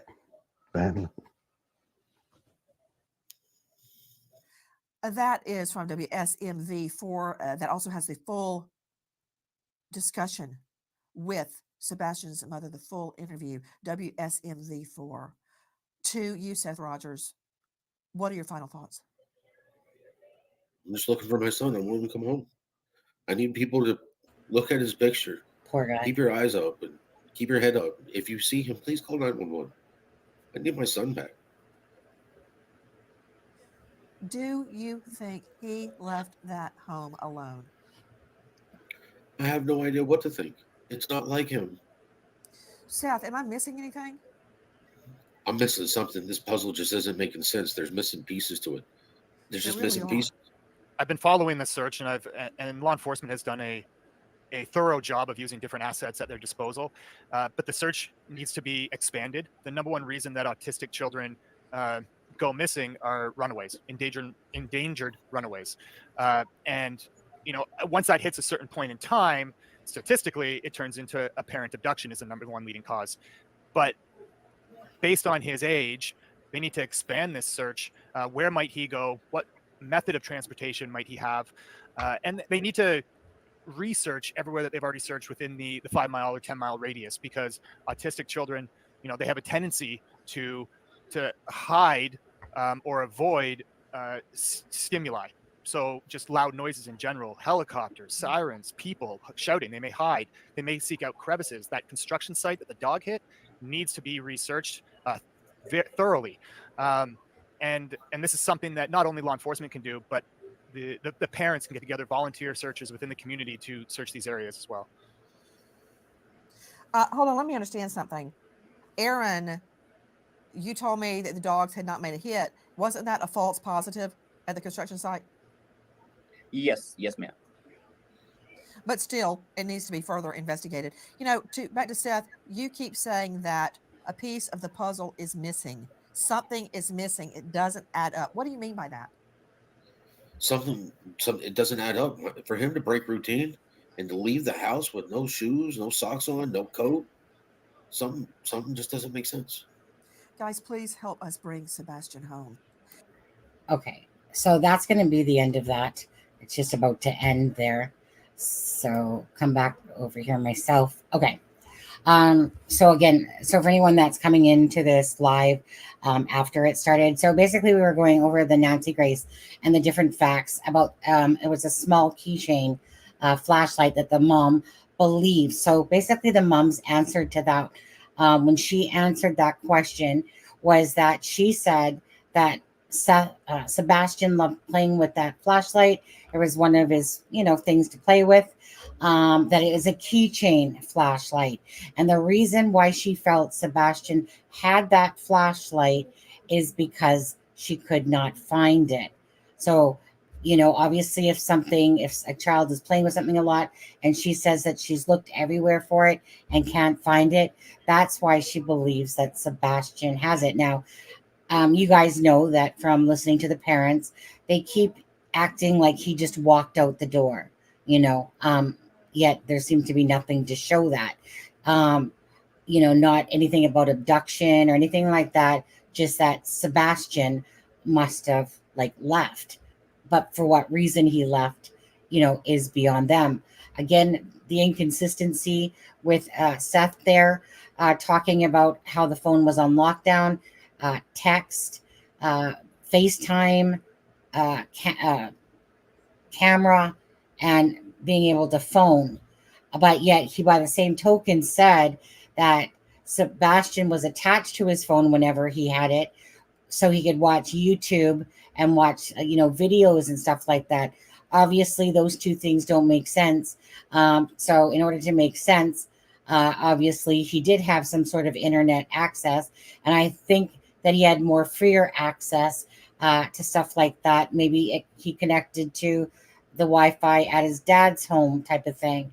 Who knows? But obviously, he had some sort of access if he can watch YouTube and watch Minecraft videos and stuff like that. We all know you can leave comments in video sections and stuff like that. So who knows? They have his phone, the LE. Now let's go back to talking about the flashlights. Let's go back over to, we're going to go back over to Google Earth so I can show you. 1 second. Let me just bring it up again. Present. Okay. And of course, thanks again at the start of this live. CJ Evil had been on from his channel and talking about Riley Strain and stuff like that. So we got started a little bit later on talking about Sebastian, because I wanted to hear what CJ had to say with regards to the Riley Strain. Most of you guys that are following Sebastian as well have been following the Riley Strain. They're within 20 minutes proximity of each other. And so let's go to the path there. Let me just, got a Seth Rogers. So we'll go over to that house that we're speaking about.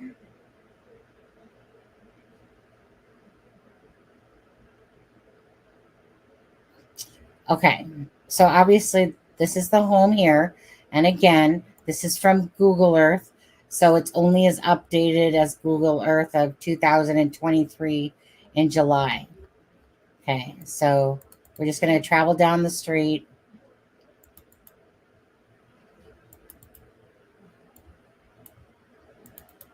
To the home. Now, people have said that it's the house behind it. Whoops, sorry guys. I'm a little drunk, eh? No, just kidding. Okay, so see right now, let me go closer. Okay. You guys see right here? Nope, I went past it. My bad. There we go. Camera. Okay, this camera is facing the common ground. That's why it would only make sense that it's from this home that is giving this footage in the common ground. It doesn't make sense for the camera behind Seth Rogers. Can you guys see that okay? Or do I need to bring myself off? I'll take myself off so you can see it better. Okay. Now the camera, the home behind and around Seth Rogers, Sebastian's home, like I said, doesn't make sense to what we're seeing. It makes sense that this is the camera that's looking at the common ground, and they're claiming about 2 flashlights. So again, the dogs didn't pick anything up, but let's go back to the flashlights. TBI came out with a statement saying that yes, they've received videos, that there's this one video that's making its way around basically, which is the flashlight video, that basically is not showing the full part of the video. It's only showing kind of like looking through a lens, but outside of the lens is more. Christopher Proudfoot is saying, I've seen the video. They showed it to us. It is not flashlights. Hence why TBI would be saying that there's no, I'm going to listen. All right. You can fall asleep to my voice. Hey, by the way, I have a question for you guys. Just curious.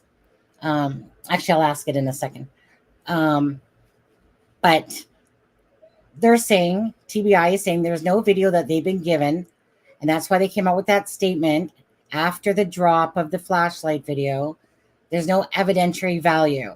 Christopher Proudfoot is saying that they've seen the video and it's not flashlights.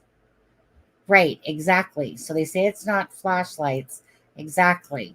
Another question to ask Christopher Proudfoot, because during that interview he said it's not flashlights, but he didn't say what it was either.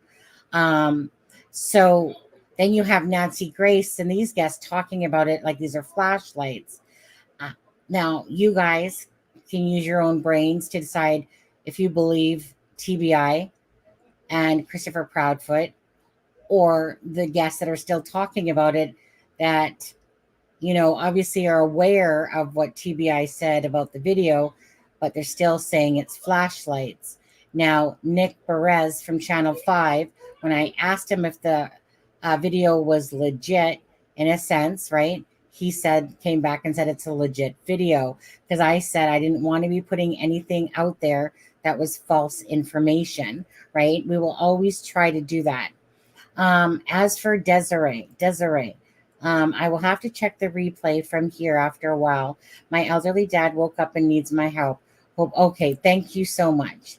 Up here, you guys, Desiree had said, yes, Sebastian was on a neighbor's camera, which should be the one the one that's across from their home. Okay, the one to probably, I believe it's the right and not the left. If you were facing away, like from the front side, if you were looking back at the homes across the street, I believe it's the one that's on the right hand side. And they said that the camera didn't pick him up. So Desiree is saying that yes, Sebastian's neighbor was on the neighbor's cam taking out the trash, and they said their cameras didn't pick him up coming out the front door. Seems like it was mentioned that the neighbor's camera would pick him up on video if he came out the window. And then Chris said we would have heard him if he had done that. Again, there's a lot of these we things, almost like Madeline Soto case, eh? A little bit of these we things, but Madeline Soto's case is a lot more. Sorry, I just need to take a sip of a drink.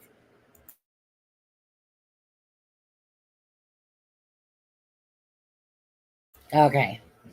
Thank you so much. Could those be dog collars reflecting somehow?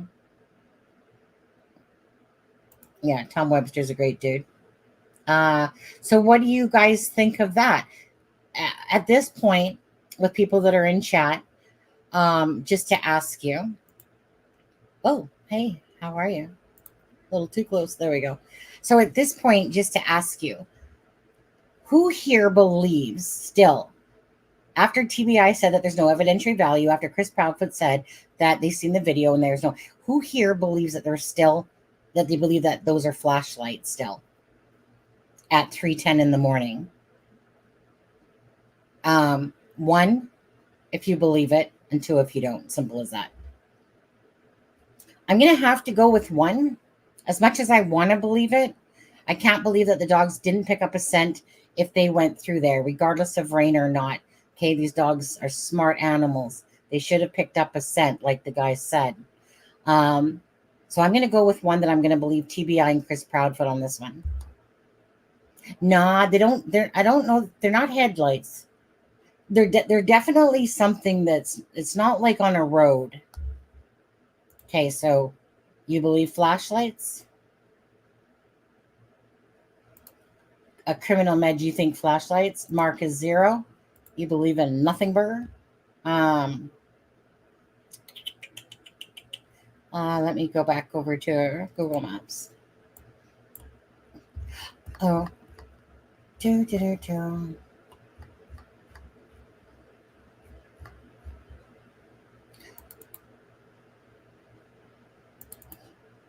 Oh, and my side question here, They were swaying branches in front of a distant security light. Right. Something was swaying. You can't make shit really out of that besides a couple lights showing up. Sorry, my second side question here, and I'm just going to ask.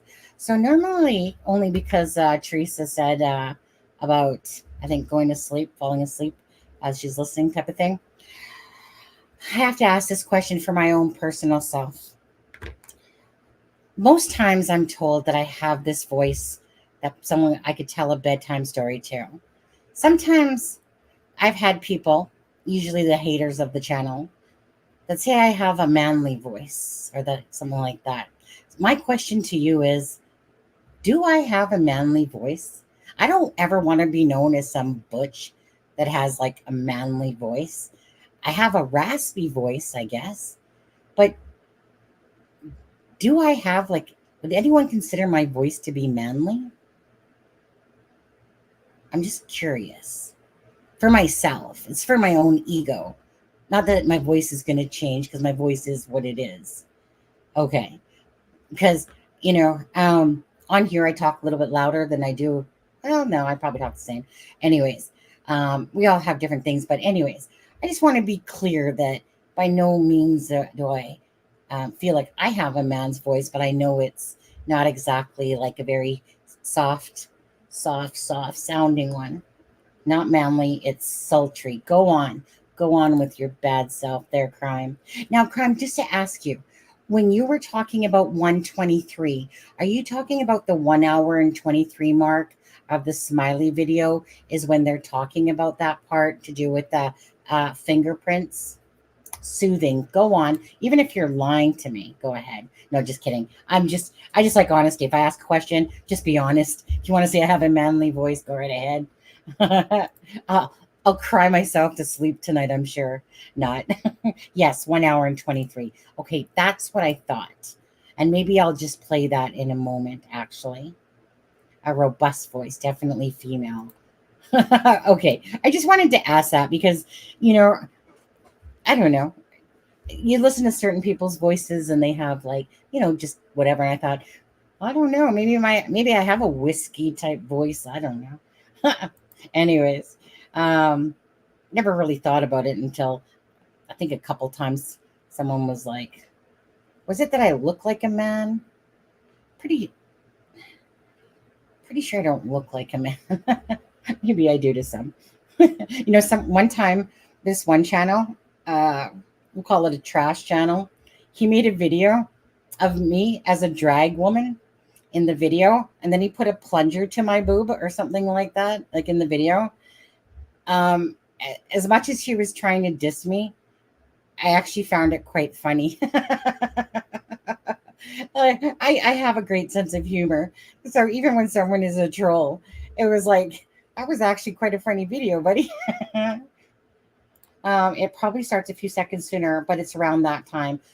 Okay, well, we'll go hear that part out. So a lot of you guys still believe that that's a flashlight, eh? I would like, again, Christopher Proudfoot. I have some questions, Christopher, so I'm going to probably call you up potentially tomorrow on Messenger, just in case you're watching this on Messenger, and hopefully you'll answer because I got some questions for you. And if you're going to go on a bunch of people's lives that are usually females, well, hey, I'm half male, half female, apparently, perhaps. Anyways. So, but I would like to know, well, if they weren't flashlights, well, what did you see then? Maybe he doesn't even have a clue, or else he would have commented further on that. We'll go with that part, Angel. Definitely jealous. Anyway, so let's go back up the road to their house. Now, again, this is right Google Earth, so this isn't the actual how the house is looking at this moment. I can't see it here, but we can see it, I guess, by the other video about this keypad, but this keypad might have been put in after the fact. So if I remember what Trev Time said, that it wasn't the house on the higher part, it was this house, I want to say, that has the footage, because it was said that they could see the garage and the front door. Okay. And so that if the trash obviously is on the side, something about, well, then they should be able to see him. Well, it depends, right? If Sebastian, if they see him putting the trash outside, don't forget, you guys, beside that garage door that's another question, is a door to where the garbage is. So why would you go out the front door all the way around when there's a door right there? Let's come off of here for a second and let's go pull up, is this Google Maps? Yeah. Let's go over to Google Maps. And then I'll go to that video. Yeah, no, there's the video that has it, Angel. But let's go to Google Maps here. Because Google Maps, you can come in closer, first of all. So if that's the house on the hill, where's your camera? Where is your camera? Now, again, where is your camera? Somebody got a camera. Somebody got a camera. But again, maybe we don't see the camera here at the moment. Don't you like this? Don't you like how Google Maps can go in way closer than Google Earth when it comes to this stuff? It's like, hello, right in their face, right? Okay, so, you guys, I got lost for a second. I was too busy spinning around. Okay, so we have this side door, this crawl space door on this side. Now, he, meaning Christopher, oh, I should make myself smaller and you guys bigger, or this bigger. My bad. Let me go back to the thing I was on. Okay. So, Christopher says that if when it was talked about his bedroom or the window, Christopher says he would land, probably not go out the window because he would land in the flower garden. So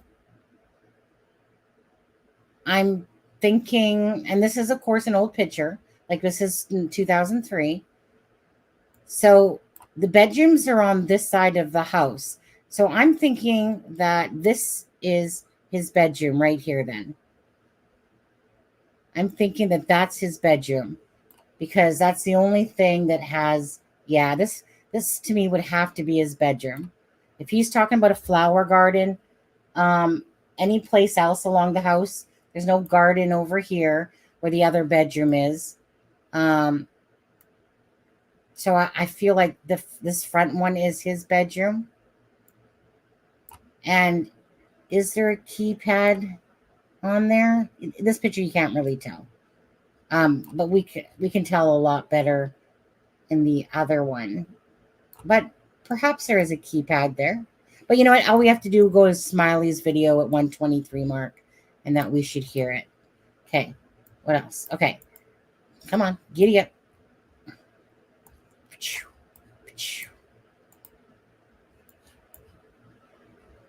Okay. Isn't that where you would throw the garbage, from that door? Okay, I rest my case. What do you guys think? Right? Why would you go out the front door to take the garbage out? So if the neighbor didn't see him taking the garbage out, but seen him putting garbage in the garbage, well, it's dark. And it's probably because, I would think, another Christopher question, write it down. You would come out the kitchen. Found your channel through CJ. Yeah, I've seen him before. I appreciate that, Pebbles. Again, it's always nice when you meet content creators, and then people come over and find other channels, which makes other people bring awareness to cases perhaps that you're following along as well, and stuff like that. So appreciate that. If you're not a sub, please consider subscribing to the channel. And yeah, covering the Sebastian Rogers case, Elijah Vu, different cases, Madeline Soto, different cases anyway, Delphi. But right now we're focused on Sebastian Rogers, and we'll also be covering, can't think of the name, can't think of the one that's missing. I'll have to remember it. So I can't remember. It's a new one that I came across, but it's about 3 weeks old. It's that guy that took his dog for a walk, and dog went back home. Can't think of his name. Was it Cameron? Cameron, something like that. I feel bad because I've only looked at it once, but somebody actually sent me an email on it, so I could probably just look there. Okay, sorry, Caleb Harris. I'm pretty sure I'm going to cover Caleb Harris as well. Thank you so much. So thank you. So anyways, at the end of the day, so if Sebastian is seen arriving home with his mom, Katie, right, at whatever time, I'm going to have to again go listen back to if they said that time. I missed part of Smiley Worlds because you guys, like I said, I do a lot of stuff all day. You guys know how mentally exhausting it is staring at a computer, researching stuff. It's mentally exhausting. So imagine if you have to go to work and then you stare at your computer, right? Your eyes get tired, you get mentally exhausted. So I've fallen asleep many a times to videos. And so the other night when I was recording it, because it was 3 hours long, I fell asleep during part of that midsection there. As the more they are talking, the more they're like, "This slap up on the Patricia." Well, hey, I've reached out to them like Christopher, because he was the more vocal one, 3 times in the last month. So tomorrow, depending on what time I get up, I'm just gonna hit that freaking call button on Messenger and see if he picks up, and then ask him some questions or ask him if he wants to join a live. But we'll see if he picks up or not. Maybe after I called him an a-hole, he might not want to. But anyways, no, I think he can take a hit. I think it's got a little bit of self-reflective that the perception he's putting out there, he just should tone it down. But he has every right to do whatever he wants. But we also have every right to do what we want. And we can judge based upon perception. So if somebody's going to portray an aggressive perception, then obviously, that's what you're putting out there. Thank you. Can anyone go look for this kid? Yes. Anyone can go look for this child. Absolutely. If you want to help out with the search and stuff like that. That's why they're saying tomorrow, 8 a.m. Rudders. There's going to be another search. Okay, guys? I like y'all already. Thanks, Pebbles. Now you're making me think of 2 things. Flintstones and Pebbles cereal. Yeah. Oh, wait. There was a Peebles. There was like a Peebles from Fame, I believe. Her last name was Peebles. You're making me think of that as well. Anyways. Okay. So that makes sense, right, guys? So if the neighbor's saying, hey, look, I don't see him coming out of the front door, but I can see him throwing out trash. And I'm not talking about Seth Rogers. I'm talking about here at Sebastian's home. One would demise or, think that he would come out that kitchen door into the garage and plop it away, right? Probably without shoes on, to be honest with you. So just and as for that picture that people put out there a while ago, thinking that there's 2 people in the where the wheelbarrow is, it's actually a wheelbarrow. It's true. It's not two kids seen from the whole flashlight theory thing. And again, all I can do, you guys, is put out this information and put out the facts. Yes, I can speculate, and we can all speculate, but at least let's get the facts straight as best as we know them. So meaning if Christopher is talking, right, that's going to be one of the closest things you can get to a source, right? To the actual person talking out of the horse's mouth. If Katie's talking, if Seth is talking, right? If the LE is talking. So all we can do to our very best is, or if a neighbor's talking because someone's doing boots on the ground, right? That's the best, as much as factual info that we can achieve. And anything else is either because somebody else knows a little bit more, a neighbor told a little bit more to somebody else, but that becomes third-hand information. But when you're hearing things out of it's not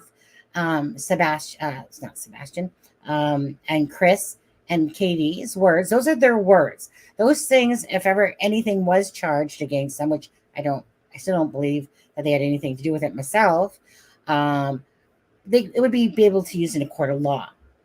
Again, why would somebody go on social media, claim that he wasn't, or claim that he was in Memphis if he really wasn't in Memphis? That doesn't make sense. If it doesn't make sense, it's because that sounds truthful, right? He might not come off like, the knight in shining armor type guy, and he might come off as a very strict stepdad, like a military style, and he might be quite possibly a bit of a jerk, but it's Katie's jerk, whether she finds him a jerk or not.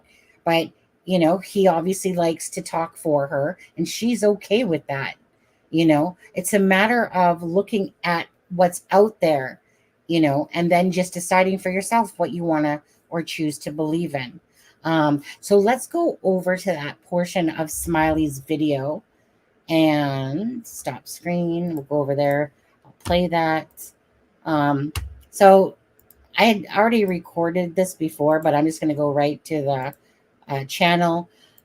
Hey, Smiley's World. I'm just going to play a little bit of your clip. Don't copyright strike me. Thank you. Wait, I'm showing you guys an email. That's not really what I wanted to show you there, is it? Stop screen. Sorry, clicked on the wrong thing there. I meant to click on that one. That was to do with Caleb Harris, by the way. Okay. So this is the 123 mark. So let's just go to the 119 minute mark. Let's see how that goes. To be honest with you, it has nothing to do with finding my son. You don't think that you don't think? Okay, all right. Well, look, man. How does CPS? We're gonna go. So, if there was an emergency, would he run out of the house like that barefoot, or would he throw on his slippers? Do you think? Because they're by the front door. That's a whole different thing. Honestly, it could go either way. I know his dad said that he hasn't seen him go outside without shoes on since he was 2. But I, however, have had a different experience with Sebastian where he does go outside without his shoes on. There's been several times where he takes the trash out in his socks, and I'm like, dude, you got to put shoes on. Yeah. Yeah. But I would say, honestly, it would just depend, I think, on the situation. Yeah. So you have a padlock. Is that what you said earlier, that you have a padlock on the, like, I forget what they're called, but where you put the code in, a code lock? Yeah, not a padlock. I didn't mean a padlock. I'm sorry. The code where you put the code in. Yeah, Mm-hmm. Yeah. So would he turn around if he left and actually put that code in? Do you have to put the code in to lock it back? He locks the door behind himself every time he goes out it. Okay. All right. Okay. So this is what we were talking about earlier. I think when my God, I just had a brain fart. It was right there. The name was right there. Desiree, thank you. When Desiree was talking about this, because now that I hear it, I remember hearing that. But when you're listening to a lot of information at once, certain things are going to stick in your head, and I was tired. So now that she's saying it, I remember that. So they did have this thing. So you can't really, like, just trying to remember, because I've been in my twins' home when we had that. You open the. How does that work? How do those ones work? If you're inside the home, you just got to open the door. But if you're coming into the home, you key it in, right? So what does she mean by that? Keypad opens from the outside to go in. Now, in what we just listened to, Sharon, is that where they said we? Why would he say we would have heard him? Didn't they find a shoe outside? Mark, Where's that coming from? Absolutely not. Nothing I've ever heard of. Let me go. I just want to go back and listen to that little part there. Let me just go back and listen. But Whoops. Oh, my bad. Shit. Wrong button. Yeah. So you have a padlock. Is that what you said earlier, that you have a padlock Right. on the, Okay. like, Let me just go back there. I just want to Changed. No. We don't want to get into that. talked about like what to do in case of an emergency, calling 911, run into a neighbor's house to ask for help, known friendly neighbors, how to get out, if a door is blocked and that type of thing. So yes, he should, assuming that he, is able to think in a, sorry, I'm losing my word, like in a panic, like if there's an emergency happening. But yes, we have safety plans that we've gone over as far as like getting out of the house in case of fire and how to get a hold of someone in an emergency. okay. So if there was an emergency, would he run out of the house like that barefoot? Or would he throw on his slippers, do you think, because they're by the front door? Honestly, it could go either way. I know his dad said that he hasn't seen him go outside without shoes on since he was 2. But I, however, have had a different experience with Sebastian where he does go outside without his shoes on. There's been several times where he takes the trash out in his socks, and I'm like, dude, you got to put shoes on. Yeah. Yeah. But I would say honestly, it would just depend, I think, on the situation. Yeah. So you have a padlock. Is that what you said earlier, that you have a padlock on the, like, I forget what they're called, but where you put the code in, a code lock? Yeah, not a padlock. I meant, yeah, I didn't mean a padlock. I'm sorry. The code where you put the code in. Yeah, yeah. Mm-hmm. Yeah. So would he turn around if he left and actually put that code in? Do you have to put the code in to lock it back? He locks the door behind himself every time he goes out it. Okay. Huh. All right. I'm just trying to think. Is there anybody I don't know if y'all have housekeepers or what, like, is there anybody you could think of? And I know, I'm sure you gave it to the police, that might have had the combination that could have come in like while you were asleep, that the dogs would not be alerted to, or anything like that. The only people that would have access to my house have all been interviewed. Okay, just quickly. To answer your question, Crime, what I see on Zillow, there's another door that goes to the back porch from the back left side. You are correct in that. Yeah. Didn't they say they found a shoe outside the house? Am I mistaken? Someone clarified. No shoe that any of us have ever heard. That would be a first. Mark, I'm not sure where you got or are thinking about that, but nothing that we ever heard about that. Okay, let me just play just a little bit more of this.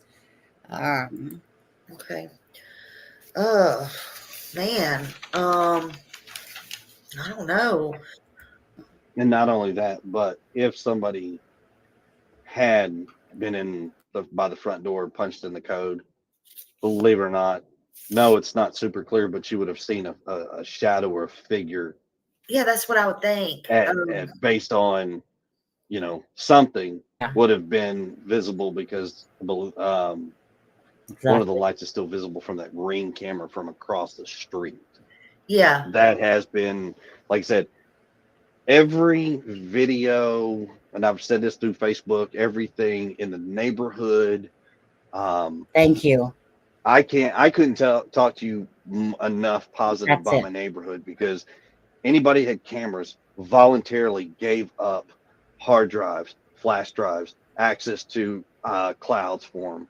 They've let people go in and search their houses multiple times without needing a warrant or a subpoena or anything. They've just openly done it. So, I mean, that's why it's so difficult right now. Yeah. Now they come out and I know this is part of the investigation, so you may not can answer this. Is the link, but it was public because we saw them. We saw them with our own eyes.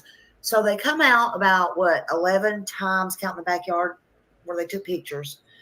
Okay, so did they come in and check as well the 11 times, or did they do forensics like a luminol or anything like that? No. Asking. No. I can answer. No, they haven't done that. We actually, Katie and I sat down at our table in our dining room, and that's basically where everything conducts itself. We sat down with them in the dining room, and I asked them flat out, I was like, what about fingerprints? Mm-hmm. I mean, can we not take fingerprints? What can we do? Can we check this? Can we check that? And they said no, because, and they explained why fingerprinting would not necessarily be where they would get a hit, was ridges and things like that compromise the fingerprint. Yeah. Now, and he goes, despite TV and the movies, that stuff you see is not necessarily true. I was like, okay, well, that's cool. I just, they said, think of anything. Well, we were thinking and asked them, how about this? And how about that? What about this? What about that? And we got shot down. Yeah. So, is there or is there not a couch in front of the back door? No, there is a couch in front of a door. In front of a door. Okay. I was just wondering, so, but so can he get out the back? Okay, so he can go. Is there an exit out the back of the house? Yes, that's unobscured from Crime. I'll go back and I'll show you in a minute to the tour. Anything? Yes. Okay, so okay, but what I'm asking is, right? How did you door. know that he went specifically out the front door? What made you think that? What He'll made say you it think here, that? Crime, actually. We presume that he left out the front Hey, door. Frosty. We never know 100%, obviously, but we presume based off of process of elimination, going over it with law enforcement, going over the house, where things are, how things are, Sebastian's routine, and the fact that that's the door that he always uses or prefers to use, because I won't say 100% of the time he does come in with me through another door. Sorry, I'll go back. I was But talking a little. that's the door Sebastian prominently. Flash drives, access to.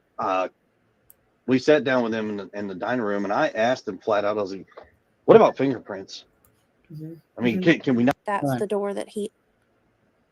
And we got shot down. Yeah. So, is there or is there not a couch in front of the back door? No, there is a couch in front of a door. In front of a door. Okay. I was just wondering, so, but so can he get out the back? Okay, so he can go. Is there an exit out the back of the house? Yes, that's unobscured from anything. Yes. Okay, so okay, but what I'm asking is, how did you know that he went specifically out the front door? What made you think that? What made you think that? We presume that he left out the front door. We never know 100%, obviously, but we presume based off of process of elimination, going over it with law enforcement, going over the house, where things are, how things are, Sebastian's routine, and the fact that that's the door that he always uses or prefers to use, because I won't say 100% of the time he does come in with me through another door, but that's the door Sebastian prominently uses. That's the one that if he were going to sneak out of the house or leave the house for whatever reason, that's the most reasonable door that he would have left out of. Any of the others would have made noise or not been, or would not have been locked. Okay, so make noise obviously would refer to the screen door in the back. So if he were to go out one of those two doors, one coming from the one whatever room, there's a room from the left that goes into there. So that's what they're saying. Yet yes, there is a piece of furniture, but there's two ways to get to that back entrance, and then you have to go through the screen door, which we all know no matter what, screen doors make a sound. And then he said something about the other ones or whatever not being locked. Actually, what did he just say about that? Let's do that right there. Door that he would have left out of. Any of the others would No. have made noise or not or would been. not have been locked. Mhm. So the back Because door, so that the back door would not lock. from the outside, like the front, no. You'd have to had a key. So I'm not going to describe every door lock in our house to No, I y'all. understand that.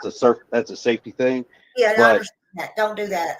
yeah, but what I can say is there's only 2 doors in the house that he could have gone out where he could have locked From the on his outside. own or from the outside. And the one he wouldn't have gone out because of how much noise it makes. Yeah. Everybody would have, and plus it would have been seen on camera. Let's put it that way. Okay. Okay. I mean that it would have been seen on camera. Right. So Okay. by suspicion or reasonable elimination of all these doors, it's front door. Okay. And there was no windows unlocked or anything like When that. did you say that, That Patricia? y'all In this part? can tell or could tell. I'm sure they looked at all that. Yeah, with Yes, the yeah. screens intact and things like that. Yeah, nothing exterior of the building of our house has been altered. Yeah. I mean, and that's why it was like, oh, not only that, but for him to go out the window, See, so listen. to speak, he would have landed in the flower bed and barefooted. Yeah, we'd have heard something because he had landed on it and screamed. Yeah. Yeah. Yeah. Yeah. All right. Let me get these people. I know they're itching for some Okay. hard questions. Okay. So I'm going to stop it there. Again, I've dropped the link to this video. Hopefully, Smiley Story World doesn't mind me showing a piece of that clip. I don't think she will, but there's the link for it and a shout out for that. Good interview. People know nothing about how he disappeared. They sure know everything. It's in this interview. Okay, somewhere. Okay, so let's go quickly back over to the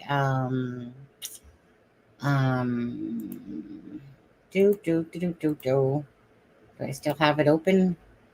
I think I do.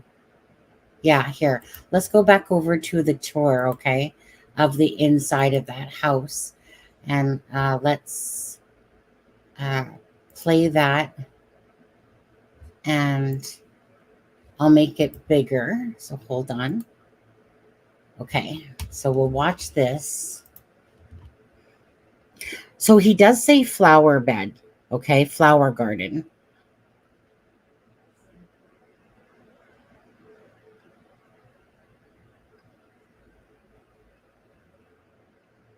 Okay, so there's the back. 1 second. So there's the one back door there. And then we know that there's another door here that leads into that. And then we know that there's a screen there. We know that this over here leads to the upstairs loft. This right here is what leads to the bedrooms on the main floor. So basically this is a bungalow style home with a loft to it. There's the front door right there, the kitchen, the living room.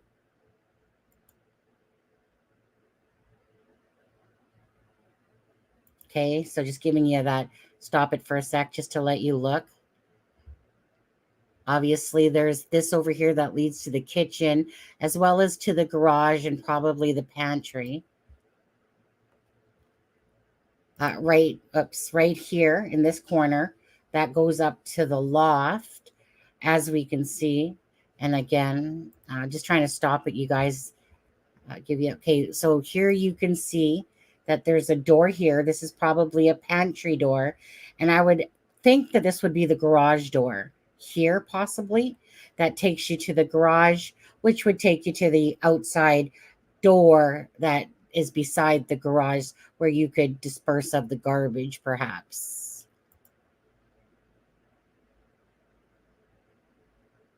So again, this is on the main floor. And you can tell that by the trees outside the window. And this isn't their home, don't forget. This is the inside interior of the home they live in, but it's not their furniture.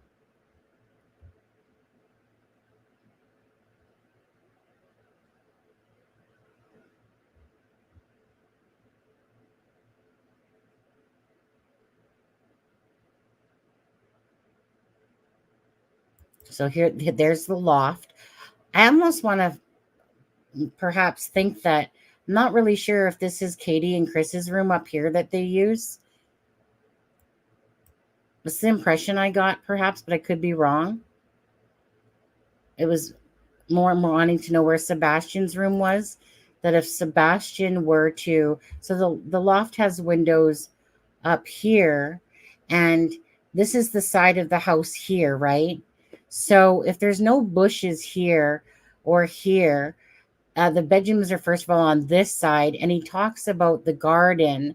So to me, and correct me if I'm wrong, guys, but if the flower garden is in the front of the house, that would mean that his bedroom would be in the front of the house where the floral garden is.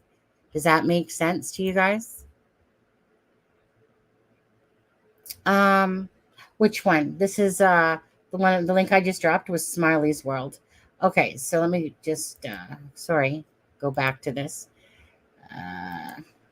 So this is again the backyard here, and over here there's another door that comes out. This is another room here that comes out to the back side.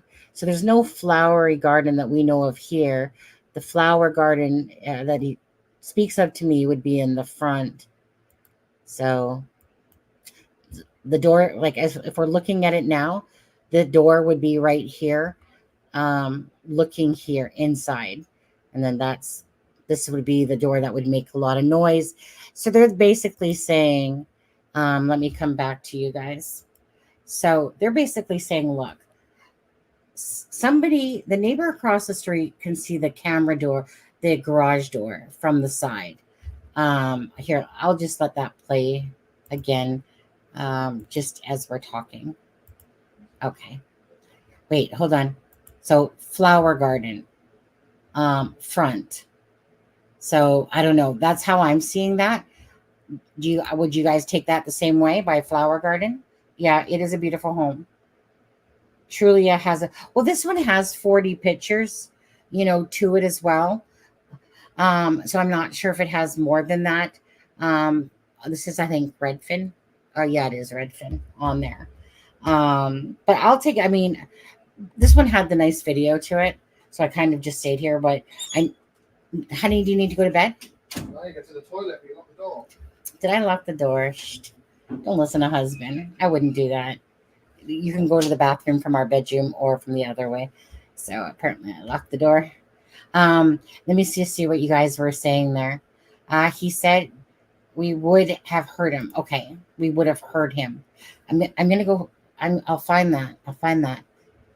That because that would be an odd thing to say. It's kind of like when she said we went to pick up the niece. But again, you'd have to be the biggest idiot to claim that you were in Memphis if you weren't, considering he would have visuals of people that would know that he was there, let alone his tracking device on his truck, and let alone his phone. Anyone can leave a phone somewhere, granted, but if he's at work there, people can give an alibi for that.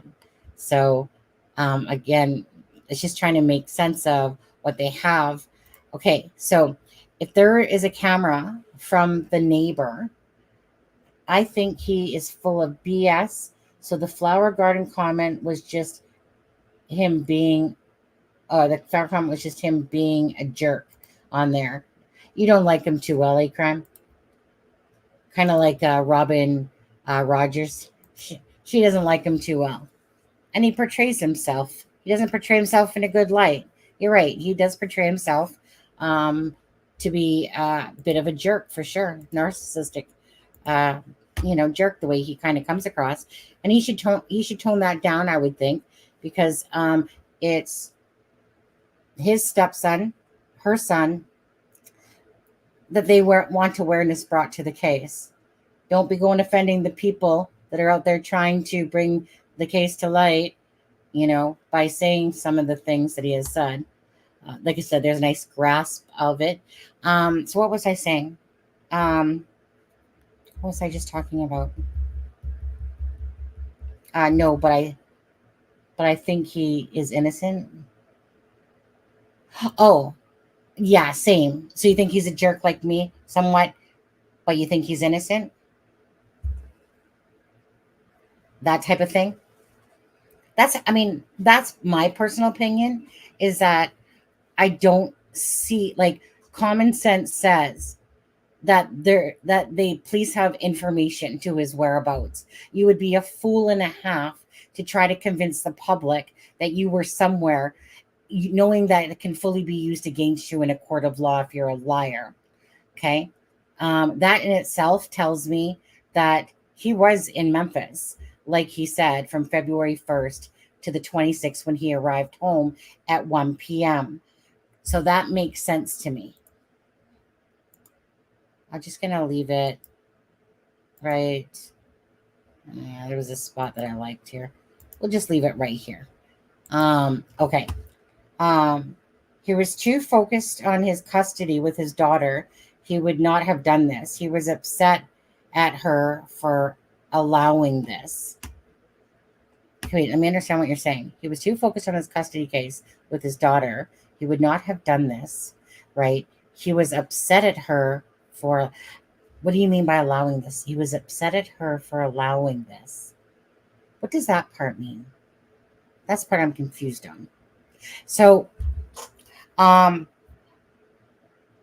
if there's a custody case going on, like, I'm not seeing this myself as, like, Sebastian is just in the way, let's get him out of here, for allowing this to happen.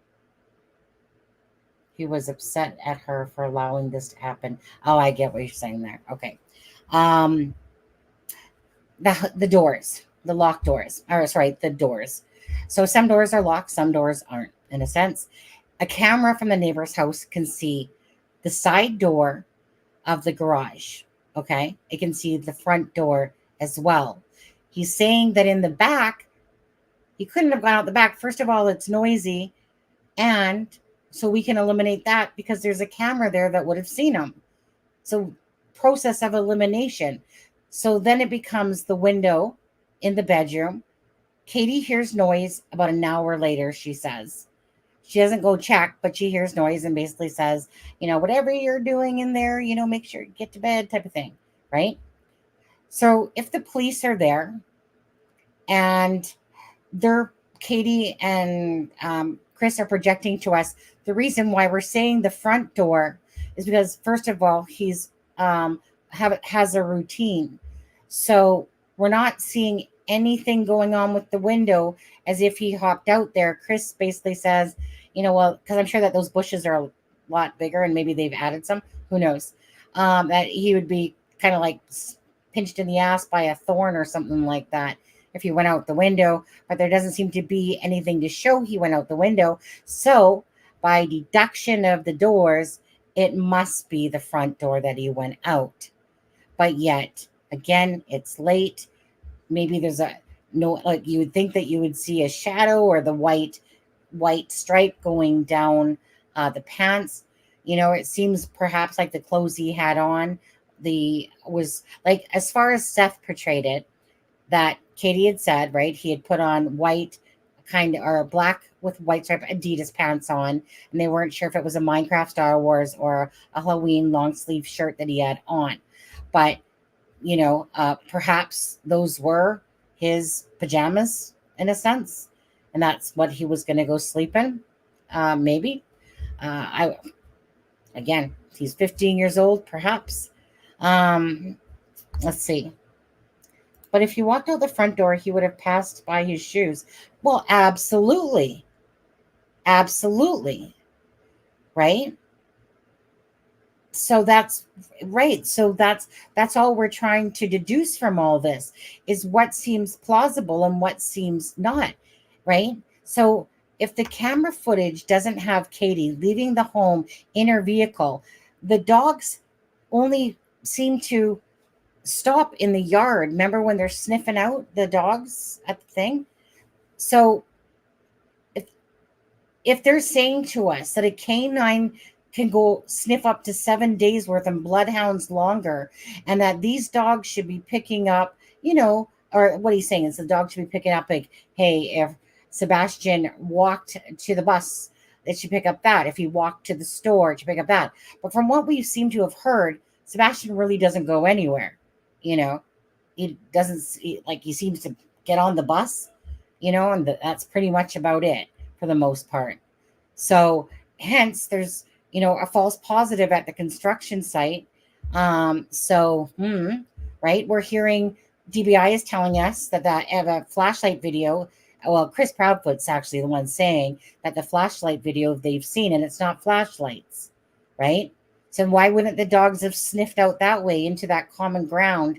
That camera angle from that neighbor guy is showing. So if it's not flashlights, then what is it that possibly we saw, but the police deemed it as non-evidentiary? So I would like to, personally, myself, I would omit that, because if Christopher Proudfoot saying that they showed us, why would he lie on national TV again for people that are going to see it? Yeah, I know, whatchamacallit there, what's his name? Stephen Stearns. I mean, pulling out the freaking tears, without crying. You just want her back. We just took shut the front door, right? So I get it if people go, well, he's lying. I don't take him as lying, to be honest with you. I think he's an abrasive person by nature. He's definitely a take charge type of dude. But he's coming off very aggressive. He doesn't like what people are saying about him, type of thing, right? And you know what I mean? After a while, he's like, okay, this shit's getting old, and his anger is ramping up with people, because you could tell in Smiley's world when he's like, so is that you asking me the question, or is that someone asking you to ask me the question? It's like, dude, chill. Who cares where it's coming from? Just answer the question. That's not, you're on here. Okay. Hi, Lindsay. You're forgetting these parents are all police and military backgrounds that understand crime scenes. These parents and police. You talk about Katie and Christopher and all that. Black shows light gray on the Ring doorbell. Hola. Well, we got a whole lot of headache trying to figure out about Sebastian Rogers. Again, to deduct that it's the front door, I can understand it, right? Because of cameras capturing him at the other angles. So it leaves the window, which to me then would be the front window. Hey, let's go back over to Google Maps for a second. Let's go back over to Google Maps for a second, just to verify here. So if he was going to land in a flower bed, he's going to be at the front of the house. His bedroom will be this front one right here. Okay, right there. Now let's go to the side of the house. Get over here. Giddy up. And let's see if there's a window. Where am I, guys? Did I go too far? Where am I? Went too far, obviously. Okay. If we go to the side here, I'm not seeing a window. Unless I'm missing it. There's trees there in the way. Maybe there's a window there. I'm not seeing one. We see this little shaft crawl space. I'm thinking that there's a window here in the front, but I guess we could go back to the footage and see about the windows in the house. But anyways, so Christopher says if Sebastian were to go out his window, he would land in the flower garden. Which, again, this is an old image, guys.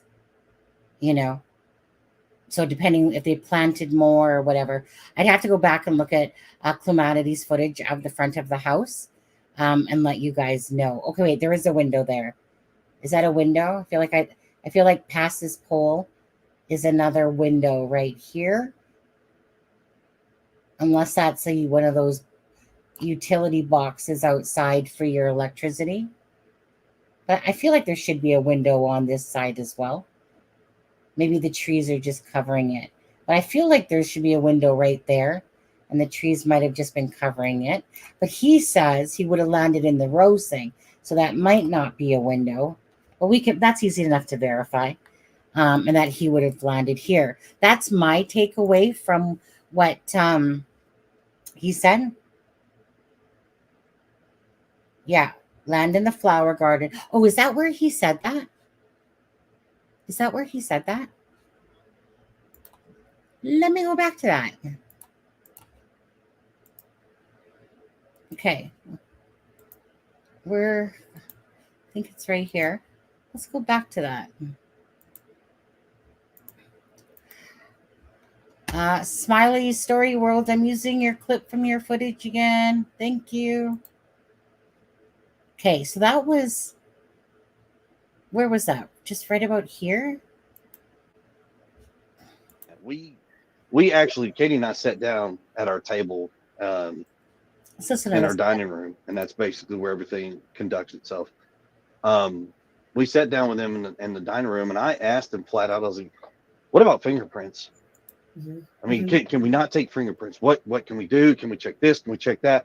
And they said no, and they explained why fingerprinting would not necessarily be where they would get a hit, was ridges and things like that compromise the fingerprint. Yeah. And he goes, despite TV and the movies, that stuff you see is not necessarily true. I was like, okay, well, that's cool. I just, they said, think of anything. Well, we were thinking and asked them. Angel, was it before the fingerprints or after the fingerprints they started talking about the doors and then the window? Do you remember? My brain's tired now. How about this? And how about that? What about this? What about that? And we got shot down. Yeah. So, is there or is there not a couch in front of the back door? No, there is a couch in front of a door. In front of a door. Okay. I was just wondering. So, but so can he get out the back? Okay, so he can go. Is there an exit out the back of the house? Yes. That's unobscured from anything. Yes. Okay, so okay, but what I'm asking is, how did you know that he went specifically out the front door? What made you think that? What made you think that? We presume that he left out the front door. We never Hey, thanks, Angel. know 100%, obviously, but This we is presume stepdad. based off of process of elimination, going over it with law enforcement, going over the house, where things are, how things are, Sebastian's routine, and the fact that that's the door that he always uses or prefers to use, because I won't say 100% of the time he does come in with me through another door, but that's the door Sebastian prominently uses. That's the one that if he were going to sneak out of the house or leave the house for whatever reason, that's the most reasonable door that he would have left out of. Any of the others would have made noise or not been, or would not have been locked. Mm-hmm. So the back door would not lock from the outside like the front. No. We're at 127. So I'm not going to describe every door lock in our house to No, y'all I understand personally. That's a safety thing. Yeah, I But understand that. Don't do that. yeah, but what I can say is there's only two doors in the house that he could have gone out where he could have locked from the on his own or from the outside. And the one he wouldn't have gone out because of how much noise it makes. Yeah. Everybody would have, plus it would have been seen on camera. Let's put it that way. Okay. I mean, it would have been seen on camera. So by suspicion or reasonable elimination of all these doors, it's front door. Okay. And there's no, and there was no windows unlocked or anything like that y'all can tell or could tell. I'm sure they looked at all that. Yeah, with Yes, the yeah. screens intact and things like that. Mm-hmm. Yeah, nothing exterior of the building of our house has been altered. Yeah. I mean, and that's why it was like, oh, not only that, but for him to go out the window, so to speak, he would have landed in the flower bed and, barefooted. Yeah, we'd have heard something because he had landed on it and screamed. Oh, you're right. He says we. He says we. Whoops. Curious, right? When people use the thing, because we've heard a thing, but yeah, he says we. So we can make of it what you will. He could, people always try to play the word game like, well, when I said we, I meant her, but I'm using the word we because we're a couple type of thing. So we can, of course, use that as what someone would say. But he says we would have heard him. I mean, to me, you don't mix up we with she. But he could, but people do say things in present tense without meaning to, and I've done that. And that nervous laugh, yeah. But again, okay, it still boils down to this. If he's a liar and he's full of shit, the police know this. Then they're on to him, right? So if he's saying this word we a lot and he's trying to project to us that he is, that he was in Memphis and he did. But I mean, the thing is that he went to bed. He would have an alibi for at work, type of thing. So if he's just a big fat liar, well, then that will come through easily. And maybe they just need to find Sebastian, right? That's a plausibility. Now, of course, I'm going to still not put any blame towards the stepfather, the mother, or the biological father, and let the justice, if there needs to be justice, play out accordingly. But are we unaware of certain things that somebody says when they use the word we would have heard him? Well, of course not, because you're not there. So there's no we in Katie. Why isn't he talks to Katie when he talks in the first interview in that, or in the one I think on the thing, like the mom, and he's talking like he's a spokesperson. So how come all of a sudden there he's not saying the mom would have heard him like he normally talks? All of a sudden he throws in a we would have heard him. Yeah, sure.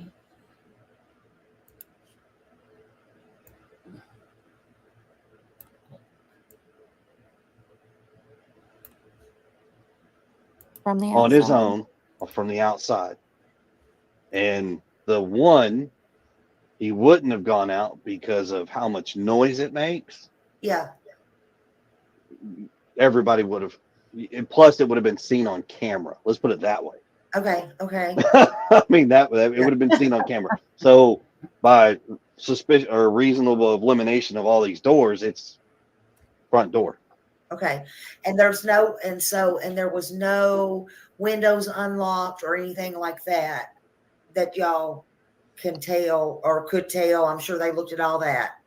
Yeah, with Yes, the yeah. screens intact and things like that. Mm-hmm. Yeah, nothing exterior of the building of our house has been altered. Yeah. I mean, and that's why it was like, oh, not only that, but Let's say it. For him to go out the window, so to speak, he would have landed in the flower bed and, barefooted. Yeah, we'd have heard something because he had landed on it. And we would have heard something because he landed on it. Yeah. All right. Let me get these people. I know they're itching for one more time there. 128. Windows unlocked or anything like that. One more time. That y'all can tell or could tell. I'm sure they looked at all that. Yeah, with the screens intact and things like that. Mm-hmm. Yeah, nothing exterior of the building of our house has been altered. Yeah. I mean, and that's why it was like, not only that, but for him to go out the window, so to speak, he would have landed in the flower bed and, barefooted. Yeah, we'd have heard something because he had landed on it and screamed. Yeah. Yeah. You would have heard something. Yeah. All so- right. Let me get these people. I know I'm in. Okay. When he is saying that, I will say this. He is speaking in his natural thoughts when he says that, right? That to me is that it's someone talking and they're just talking freely. And so it's kind of like, yeah, and we would have heard him, right? That's not a thought sentence there. It's when somebody is just freely talking and it's like, oh shit, did I say the word we? That type of thing. So meaning his words are exactly, to me, in a sense, truthful. However, he could have used the word we in referring to him, Katie and himself, because how people do that. But the truth will come out with regards to Christopher for anyone that's sus of him. Was that something that is a red flag to look at? Yes, but you have to put it with everything else about, that obviously the police know his alibi, where he was, where he should be, and all that stuff. But there has been a few times, like when Katie looked over, right? So in the same thing. So think about this. Thank you, Crash and Burn Vern. Whoa, there's a good name. Crash and Burn Vern. Hey, Vern. You're making me think of member Vern. But anyways, so think about this now that I'm thinking. In the same day, when they're doing the interview and they're talking about Sunday, in the interview with Chronicles of Olivia, when they're sitting there talking and she's saying the word we, she's like, she looks over to Chris and she's like, you guys have to go back and watch that for a second in Chronicles of Olivia. And then she goes, we picked up the niece. And then she's looking at Chris. So I'm thinking, okay, well, she's maybe looking at him possibly. That was a red flag when I saw that. But I'm thinking, okay, trying to think of different things of why. I'm thinking, okay, she's looking at him because, it's his niece, perhaps. I don't know whose niece it is. His niece. So she's like, oh, and yeah, like your niece. But if you put that in line with this, because he's talking about the same day pretty much. Yes, because we're talking about Sunday going into Monday. So if he says we would have heard him and she says we picked up the niece, those two things fall in line with the same day. Why is this we word? It's very odd. I would never sit there and say, like, if I saw a video of something, and me and my husband were both looking at it, yeah, we were looking at this video. My husband wasn't there, but, we were looking at the video. But never am I going to sit there and say we for something where it's just me or him. I would be saying, that,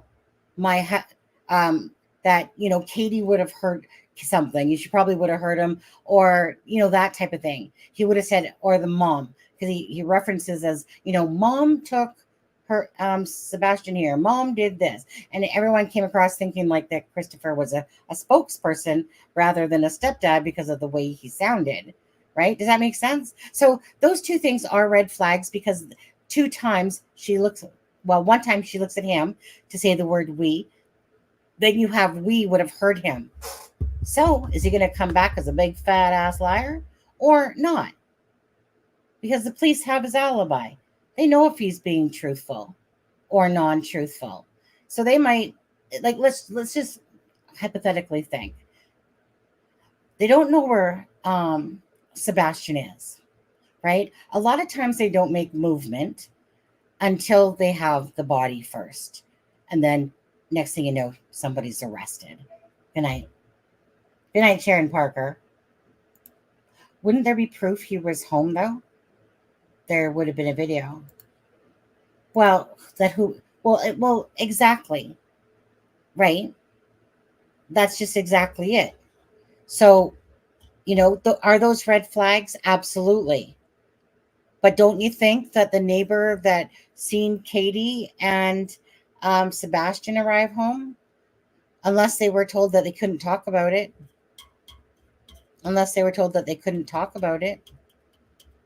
but people don't really keep their mouth shut, do they?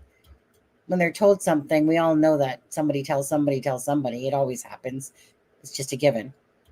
So don't you think that the neighbor would have noticed if he was home? Right? Do you think that wouldn't have been leaked out by now by some, person that shouldn't say anything but does?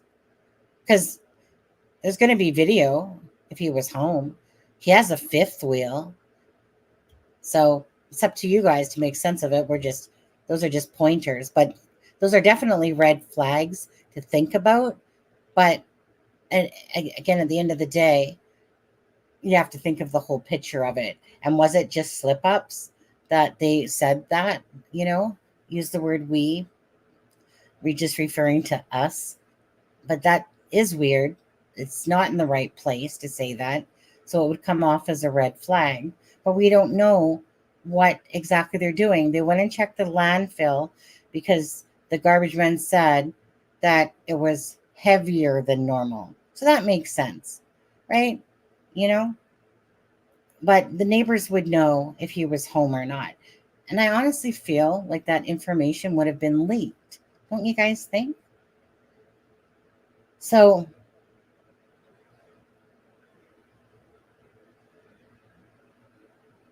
yeah, Mr. Chris. Yeah, he said that Sebastian could call him, I didn't call him dad or anything like that, that he, whatever name he wanted to use, and it became Mr. Chris. Hold on, I need a drink, guys.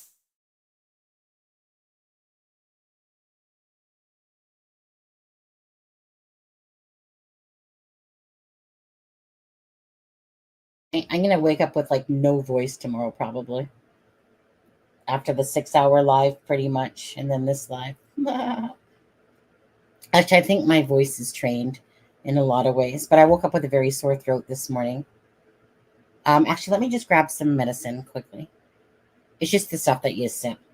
You guys don't have it out there in the U.S., but it's called Benylin, all-in-one. You guys don't have this in the U.S.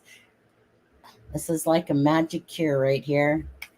I'll sell it to you guys, just like they sell freaking bottled air to China. Sell you guys this to the States. Miracle cure right here, people.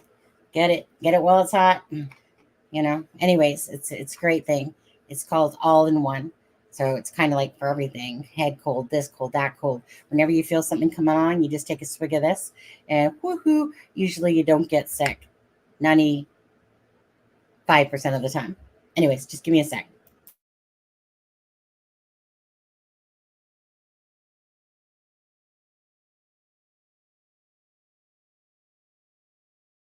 No, you guys don't have Benylin. So good fight, Mark.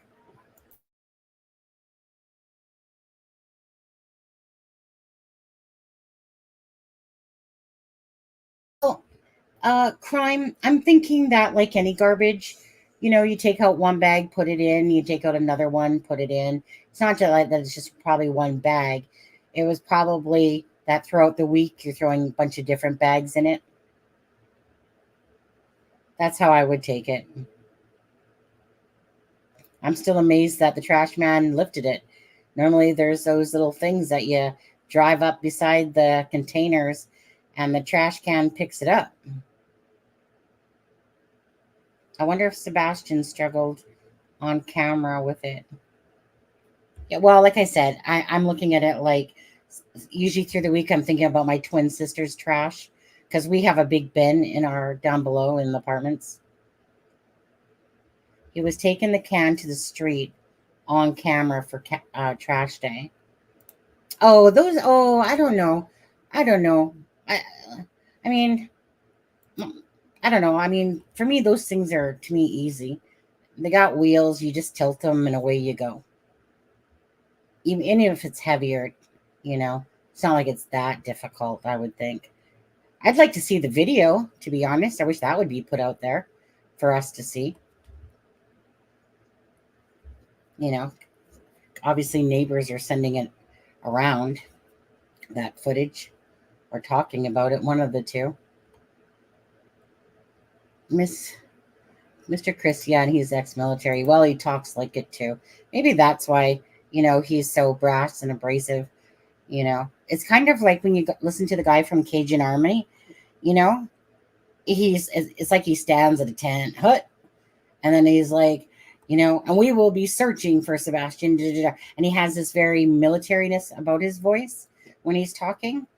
And he, puts his hands behind his back, but he comes off, meaning the Cajun guy, definitely like military when he's talking to people. So that could be the case with Christopher Proudfoot, that he's just, old school, kind of like you work your ass off, told what, when you're told to do something, you do it. Yeah. So, again, for me, you guys, I'm from Canada. Okay. You guys live and breathe military over there. Canada, come on, we got a fighter plane, a boat, perhaps, like we'll help you guys with that. We'll send it over when you guys need it. But you guys are military and stuff like that. So you guys know more, about, like I said, the military side of people, of how, say, brash they are, or whatever, like that. We don't. Heck, I wouldn't know if somebody was in the military here unless they told me, pretty much, or was wearing something. But it's not like in Canada you see people walking around. Maybe perhaps if you're near one of the bases, but that's about it. But we're just 35 million people over here, right? So I can understand that. Chris Proudfoot reminds me of that strict father, like I said, that is like, when I tell you to do something, you do it, and you better do it well, or there's going to be consequences, right? And, might seem abrasive to some and whatever, type of thing. A lot of people with those type of parents, or stepdads or whatever, usually is like, yeah, I can't do that because my dad is going to kick my ass, because a lot of them have that, like I said, abrasive personality because of training. And it depends on how people go through life. Some people, like I said, like I was raised by, so my grandma was, her husband died when my mom was 9 years old. His work vehicle exploded, and he died. So my grandma had to raise the 4 kids, and my mom was 9, and she's the 3rd in line, I think, of the 4 kids. So my grandma was one of those ones. Don't you be sniveling around me, type of thing. Here, here's a tissue for your nose. Now go run and play. Get out of here, type of thing. He's autistic. Yeah. Good night, Mark. Love you, buddy. My mom wasn't quite like my grandma, a little bit. My mom wasn't very emotional in a lot of ways, but you earned what you got. You earned your spot on a team. You earned your right to get allowance. You earned your right to do things. You made your bed before you went to school. You folded your socks. You folded your underwear. You ironed your clothes. It wasn't military, but that's what we had to do. I knew the value of work hard, you get further, and people see that value in you. Not like, sorry, a lot things are more like snowflakey today, but it's true. The whole times are different. We have cellular phones. We order food through the internet on our phone. We order dinner. We pretty much can sit on our asses for people dating and go, yeah, finally I'll get off my chair. Sure, I'll meet you just down the block here, type of thing. Everything nowadays is just like a silver platter in a sense. So I can understand his style because I've seen it with people, and maybe he is a really nice guy, not according to Robin Rogers, however, because maybe his abrasiveness rubbed her the wrong way, obviously, and she was like, jerk, right? And she had said Sebastian has said things to her, so maybe Sebastian wasn't so fond of Christopher, but I don't think Christopher myself had anything to do with the disappearance. I just think that his social skills lack when he's projecting to us, for sure. And you need to be patient and understanding, right? And from what we've gathered is that he works away a lot, hence why the fifth wheel. It sounds to me like Katie is home a lot by herself, in this relationship, whenever he started working for that company, but it seems like he works away a lot. So to me, it sounds like Katie is a good 80% taking care of Sebastian. And, like my twin sister's guy that she was with, he was always gone for 3 weeks, home for a week, gone for 3 weeks. And he would be, so he wouldn't come home because he would be hours away or in the next province over. And my sister was kind of content with that relationship. She just wanted his money, because when he came home, he basically just smoked pot and drank and sat on the computer. And my sister is a control freak, my twin sister, eh? So, like, this is not the guy for my twin sister. Might be a guy, for me, not him, though, not that guy. But do you know what I mean? Because my sister, she never smoked pot at all. She's not a drinker type of thing. She's a control freak. She likes to control everything. So there's no way that relationship was going to work. She spread her legs, popped out 2 more children with this guy. And then she wondered, like, where did it all go wrong? I don't know. Maybe because you never should have been with him in the first place, because this person is totally not who you would look for. Might be somebody I might look for. Wouldn't be somebody she would look for, But so when he was gone for 3 weeks, she was just like, just send some money home. Thank you. Bye-bye. And then she would bitch at him, because he'd come home and want to relax. And instead of parenting, you just do that type of thing. Anyway, so this could have been the relationship that Christopher barely really seen Sebastian, and hence maybe why there's not this feeling, this huggy, warmy vibe feeling we're getting him. I mean, he did say in that live that, he doesn't really show his emotions, and a lot of men don't, but I'm going to give him the benefit of the doubt and wait for the law, if there is any injustice done to Sebastian, that we'll get answers at some point with regards to them. And all I can do is just tell you how I feel. Here's these red flags, but look at this as well. And look at the flashlight thing, and look that TBI is saying it's not evidentiary. Look to the fact, right? Like, it's not like people are just sitting there lying to you all over the place. Like, TBI is not lying if they say that video has no evidentiary value. You guys might think Christopher Proudfoot's lying because he's trying to distract from himself, perhaps.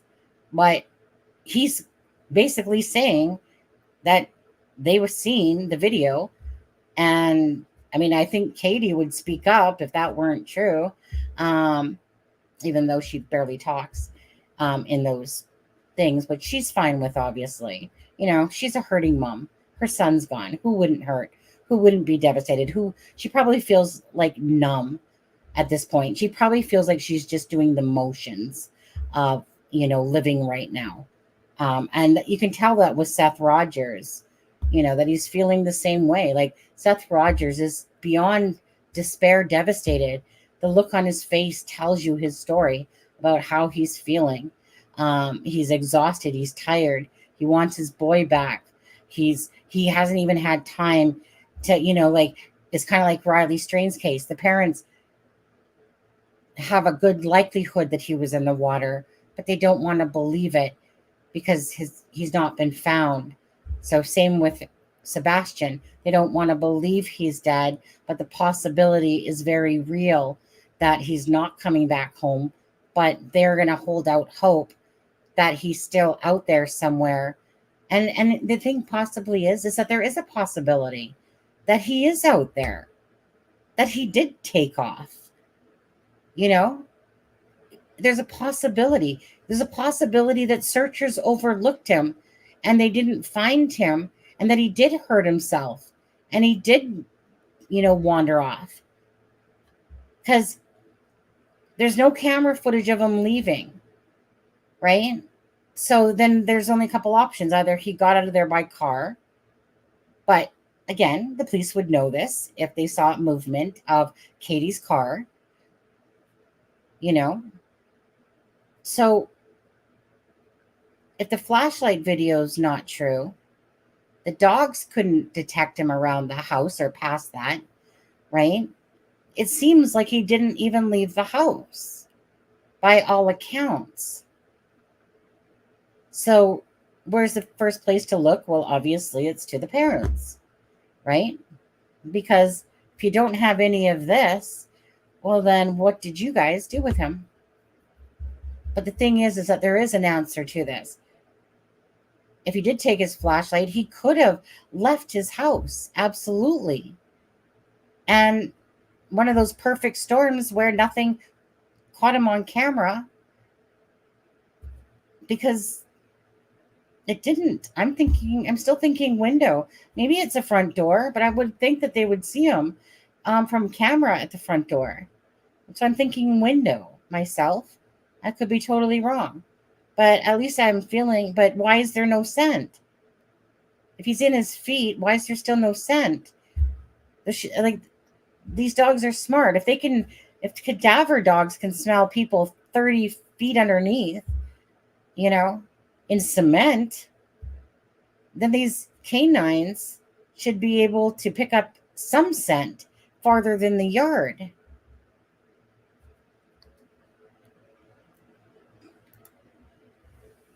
Yes, you have to be understanding, but you still have to be able to teach right and wrong. Absolutely. Absolutely. I don't believe in that style of parenting myself. My ex-husband, the father of our son, Matthew, who's 27. For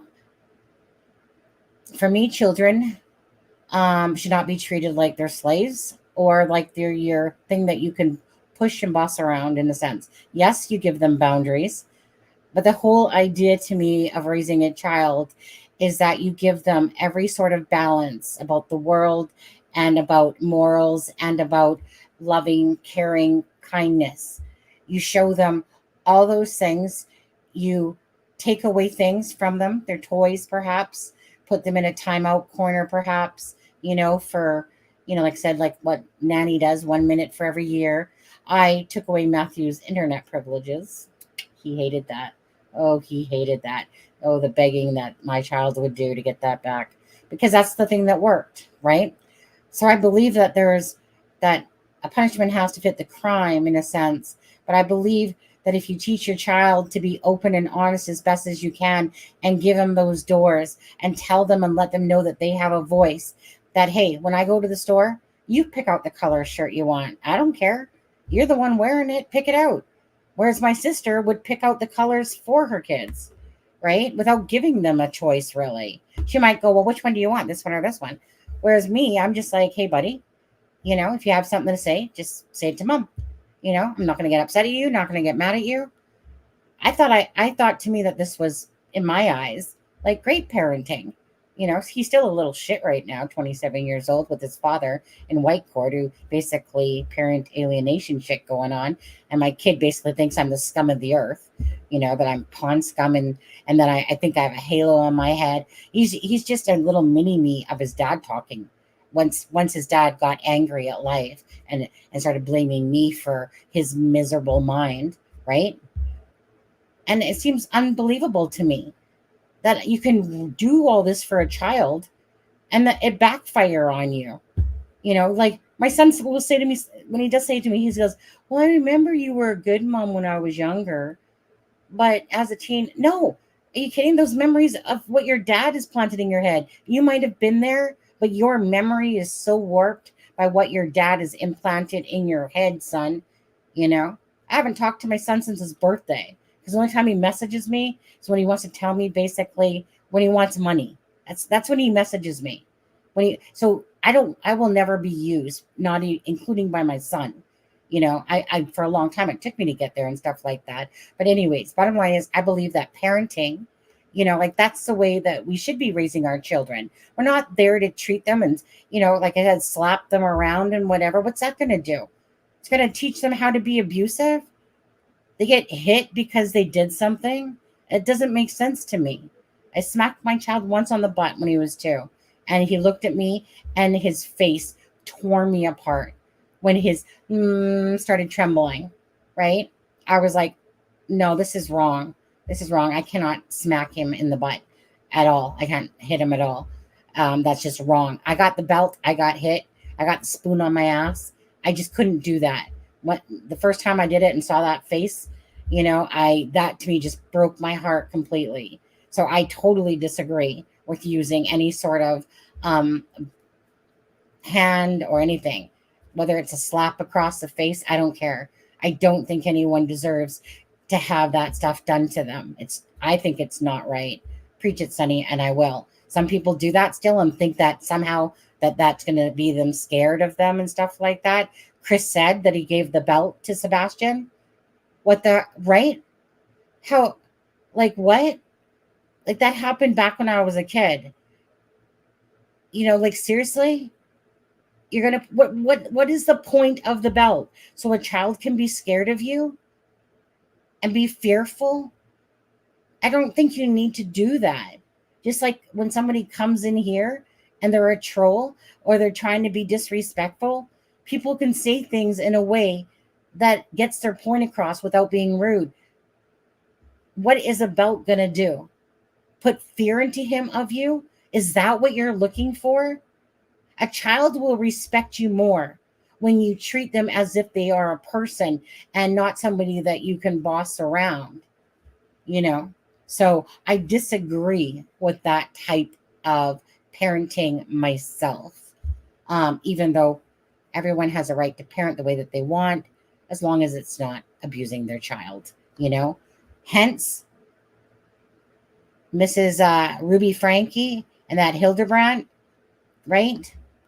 These people trying to portray like, well, we got a good life over here, but I discipline my kids.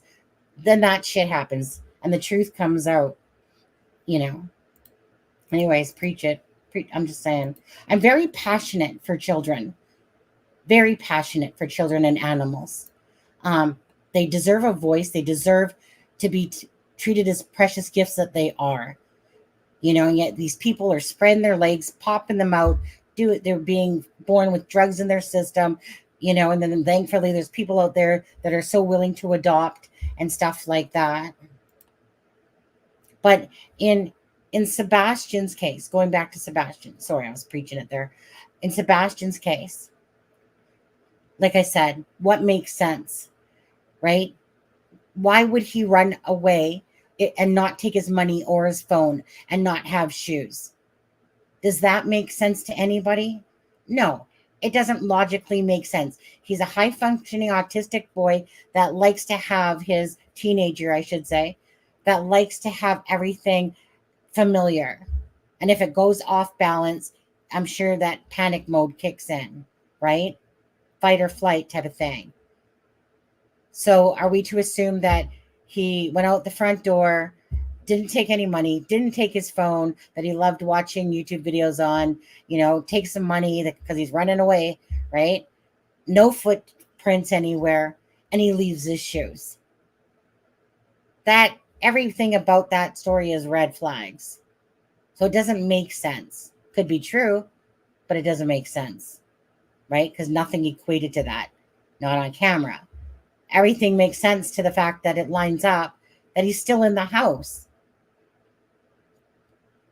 Or that he was talking to somebody and set it up so that he would come out, that he would sneak out of his house because maybe he didn't want to be there. But why would that make sense when he has a biological dad that he's supposed to go live with, that you can tell he would probably rather live with his dad than live with his stepdad? No offense, Christopher, but I think he would probably rather live with his dad. I hope he's found too. Thank you, Rhonda. Rhonda Moses. We had a holy moly in here earlier. Any relation? My dad would ask, "Did you learn? What did you learn?" Yeah. What did you learn from what you did? He was right. He made us think and learn. You know what? I remember in school too, just quickly, my son, okay, homework, whenever he did it, my twin sister was always yelling at her kids. Are you doing your homework? Okay. I did not like the way my twin sister parented, okay, at all. She's a yeller and she is a name caller. I don't do that stuff. Again, right? It's my child. I'm not going to call him nah. I might have said something like, "Oh, quit acting like an idiot, Matthew." Like, come on. When he was more so in his teens. I might have said something like that. But my twin was very controlling about the homework. What I said to my son when he was in high school, I said, "Buddy, if you don't pass your grades, that's up to you. You know what you have to do to get it done. We're there for you if you need help, but you know what you need to do to get it done. I am not going to babysit you with your homework. So if you fail, that's on you, But when he did come home, he'd go, Mom, I think I failed that test. And I would say, this is what I would say to my son. Did you try your hardest? And he'd be like, yes. And I'd be like, well, then that's all I can ask of you. Do you think you could have tried harder? Probably. Okay, so next time, try harder. But I am not going to stand there and hover over my child and sit there, when he is old enough and he knows right from wrong, that, hey, if you want to not study in slack type of thing, if you're not coming to us for help, I'm not going to babysit you, kid. You know what you have to do. I knew what I had to do. I had to earn things. If I want to be on that basketball team, I had to earn it. If not, I would get kicked off or I wouldn't make the team. So I just believed in that you have to give lessons, and then with Matthew, again, I would say, you can say whatever you want to me. You have a voice. You tell me, what do you want to do? And then I would let him make it feel like his voice counted, because so many parents are being like, you got to be seen, not heard. And they don't really truly listen to their kids because they're too busy dictating to them because of how they lived life and this and that and blah, blah, blah, blah, blah. And they don't really necessarily listen to their children sometimes. I always wanted to listen to my son. He's my son. Why wouldn't I want to do that for him? So it hurts me to no end. Please understand that from my point of view, it is your duty as a parent to raise your kids in a very loving, caring home to give them balance. That is your duty. It is their duty, Sebastian's parents, the stepdad and the mom. It's their duty to come out to the public if they want the help of the public and put themselves out there. So I'm glad to see that they're doing this more so. I'm confused by what they're doing still and how they're doing it, which is odd. But whatever, but it's their child. So that's why I was saying about Christopher Proudfoot on the Smiley's channel, like, how dare you sit there and say that you'll go on JLR's channel, maybe, if he gives you a public apology. That's the least of your worries, dude. How about finding Sebastian? Why are you worrying about monetization and money? Why are you putting that stipulation? How about the fact of be grateful that people are covering your son's case? How about them apples? But he's acting like Well, if you think like as if he's some sort of rock star going, you know what? You're going to get clicks and views off of me. And I'm, and if you're going to do that, then any money you make during that live stream, I want you to make that promise that you're going to donate that to Sebastian. You don't call that coming off wrong? Like an a-hole? Dude, it's your stepkid. It's your guys' child in a sense, right? Katie's and yours. How about we're doing you a favor by even covering your case for you? How about them apples? Be grateful. Little fart face on there. Did you see the house, them starving the children? Oh, 3.5 million, how they were treated. The house, them starving children were 3.5 million, and look how, oh yeah, right? Ridiculous. What about the dog alerted on jail? What about, we haven't heard anything about that. I feel like it's going to be a nothing burger, but we haven't heard anything back. And according to Nick Perez on that, Emma, that basically the Sumner police didn't seem overly interested. So that it could turn out just to be nothing. I did think he was meeting someone, but the stepdad just raising red flags for me. Well, like a UFO did not come grab him and like freaking beam him up. Okay? I mean, even though the whole UFO stuff's coming out now, so I guess maybe that's in the cards as well. But unlikely, right? Sebastian had to go somewhere. If the front door is the only way he would have gone out, or window, but they're not saying window, but the doors, because the other ones would have been caught on camera.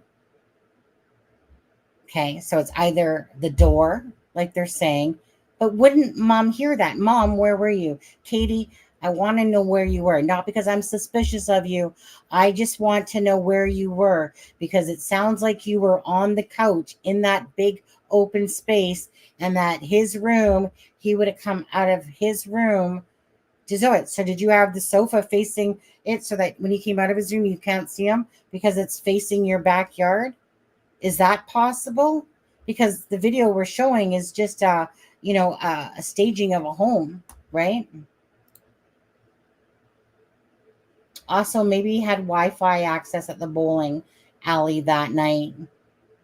Like I said, Seth Rogers doesn't realize it, but he double talked himself, not making for himself to double talk.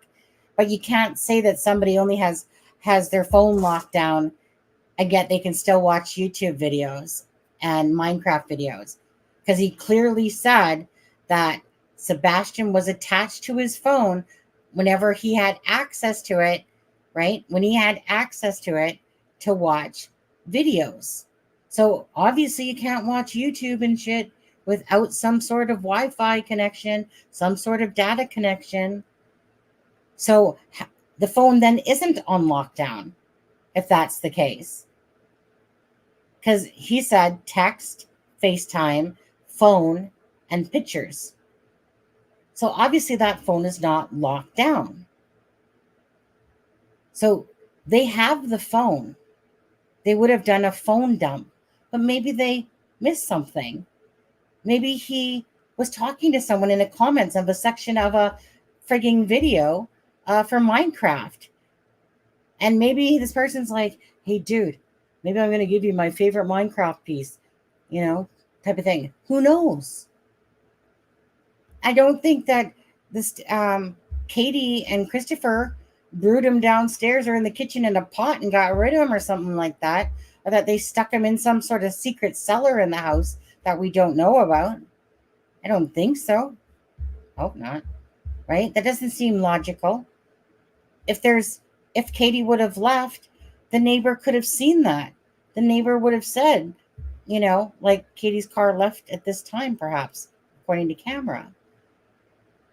So we're left at a loss. What the fuck happened to Sebastian Rogers? Did he take off with somebody? Did he meet up with somebody? But remember, the flashlight video, according to TBI, it's not even flashlights, according to Christopher Proudfoot, who's seen the video. So what the heck, right? And why didn't the doggies yap? When dogs hear noises, so unless his door's closed, right? If his door's closed and he heads out his window, okay, you're not going to really alert the dogs to that. But if he goes out the front door and the dogs hear that, instantly their little ears will perk, perk, perk, perk, perk, and they'll be like, rah, rah, rah. Do stuff like that. You know, those little yappy things when they hear a noise. So it would make sense if they didn't yap if he went out his window, which would be at the front of the house or the side. I think there's a side. I think that there is a side window there. Anyways, these are all my thoughts. These are my 2:44 a.m. thoughts, people.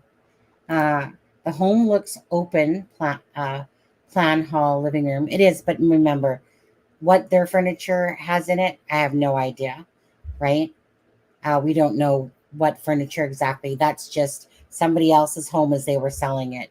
But it's the interior that we're trying to look at just to see where the doors are and stuff like that. It was said only Sebastian and Katie were at the bowling alley. And that's probably true. You know, it's weird that he said the word we. You know, we would have heard him. Maybe that was a slip up. You know, but what about the niece? The niece wasn't there? I would think that the niece would be there. I think that the niece would be there because they went and picked her up. Looks like the dog's kenneled in the dining room. Right. But the thing is, if those dogs heard any bit of noise, you know how dogs are. They hear something and they're instantly like perked up, and they usually make some sort of little yippy sound, you know, because again, they're alerted to something happening. It's a mind fuck is what it is. It's clearly, like, you know. So the landfill, I can understand if they said that the garbage was heavier, so that they did their due diligence and went and checked it out. Oh, sorry. Crime. I have to go back and listen to that. I've listened to so much stuff. Which video was that in? That was in Chronicles of Olivia, wasn't it? That was in Chronicles of Olivia, where they actually give the timeline, the dinner, the different things and stuff like that. That'd be Chronicles of Olivia. Thank you. Okay, you guys. It's 2:46. My husband probably wants to go to bed now. My ass is sore. I got stuff I have to do tomorrow. Because I start my new job on Wednesday, so I need to go grab a few things from Walmart tomorrow and stuff like that. Anyways, plus it's like almost 3:00 in the morning here. Some of you guys are just waking on up. Anyways, please give this video a like and a share, you guys. Again, to your social media, so anybody else following the case can follow it. And some of them, like earlier, we had like 2,000 people watching from Twitter. But this is a whole different time right now. Right now, there's 104. So please share it out for all those other people to watch it as well. Again, just trying to put the facts out there that we know about, as best as we can. And appreciate you guys watching, subbing, subscribing, donating, whichever you've done. Just anyways, doesn't matter. Appreciate it all. Appreciate most of all the awareness. And that's what means the most, actually, would be the like and the share, just to bring awareness to cases. Anyways, we will be covering the Caleb Harris case as well. I just need to look into that one a little bit more so I have a better understanding of it. And other than that, thank you. Nearly 10 a.m. here. Night Angel. Was the car in the garage? Could he have been? Only if perhaps somebody's talking about it from the neighbor. Somebody said that Sweetie Pie Low had a neighbor talking about the car, I guess in her video, but something that starts with the word were something in it. So look for one that starts with WERE at the start of it, perhaps. I have no idea. I still have to go look at that one myself to see what was being said about that. So as for, like I said, could he have been taken out that way? Again, the police would know that right away. I'm pretty sure that a person, people can't keep quiet. It's very rare. Depends on how much footage is out there that can see Sebastian's place. There only seems to be perhaps one, that maybe there's more, but the one across the street to the right, where he gets out, right? Anyways, again, I'm going to get going, you guys. Appreciate everybody. Again, if you haven't seen the first one, well, it's a long one. Go to sleep to it. Thanks again to JLR, Smiley Story World. Great interview. I wish that there was still some more questions. There's always more questions, right? Great interview with Katie and Chris. And thank you guys for, again, joining in here tonight. You guys, take care. Not sure if I'll see you tomorrow. I got a bunch of stuff I really need to do. But for sure, we'll see you on Monday. If anything news groundbreaking, of course, comes along and I'm not out shopping, obviously I'll go live. But if not, probably it will be Monday because I got stuff to do.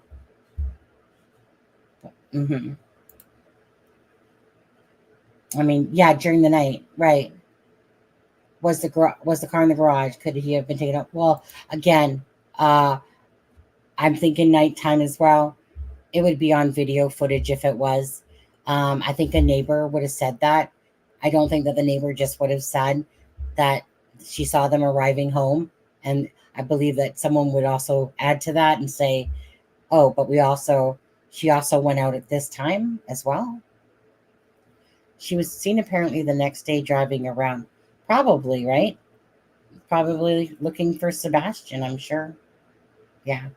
Well, I dribbled water on myself. I'm just so hot right now. Thirsty. Anyways, you guys take care. Have a good night. God bless. And again, prayers for Riley. I was going to say Riley. Prayers for Sebastian Rogers and prayers for the family. And hopefully he's still alive and well. And hopefully he's still out there.